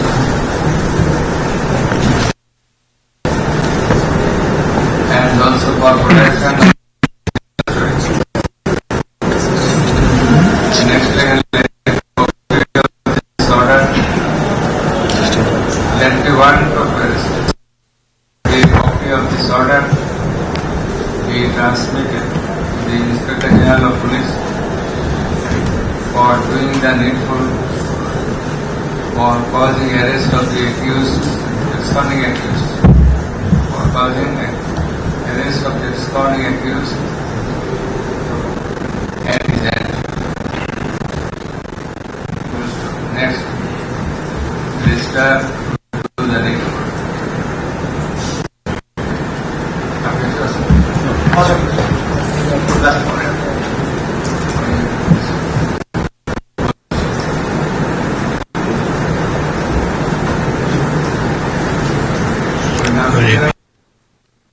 অফেন্সের বর্ণনাটা যেখানে আসছে ওখানে last morning এর বিষয়টা বোধহয় একটু যাতে add হয়ে যায়।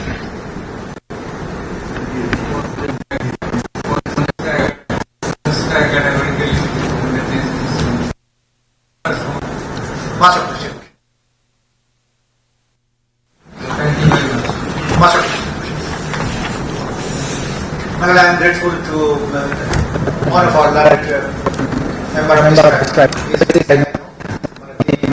তার কষ্ট, শারীরিক কষ্ট সত্ত্বেও উনি I am very much obliged to his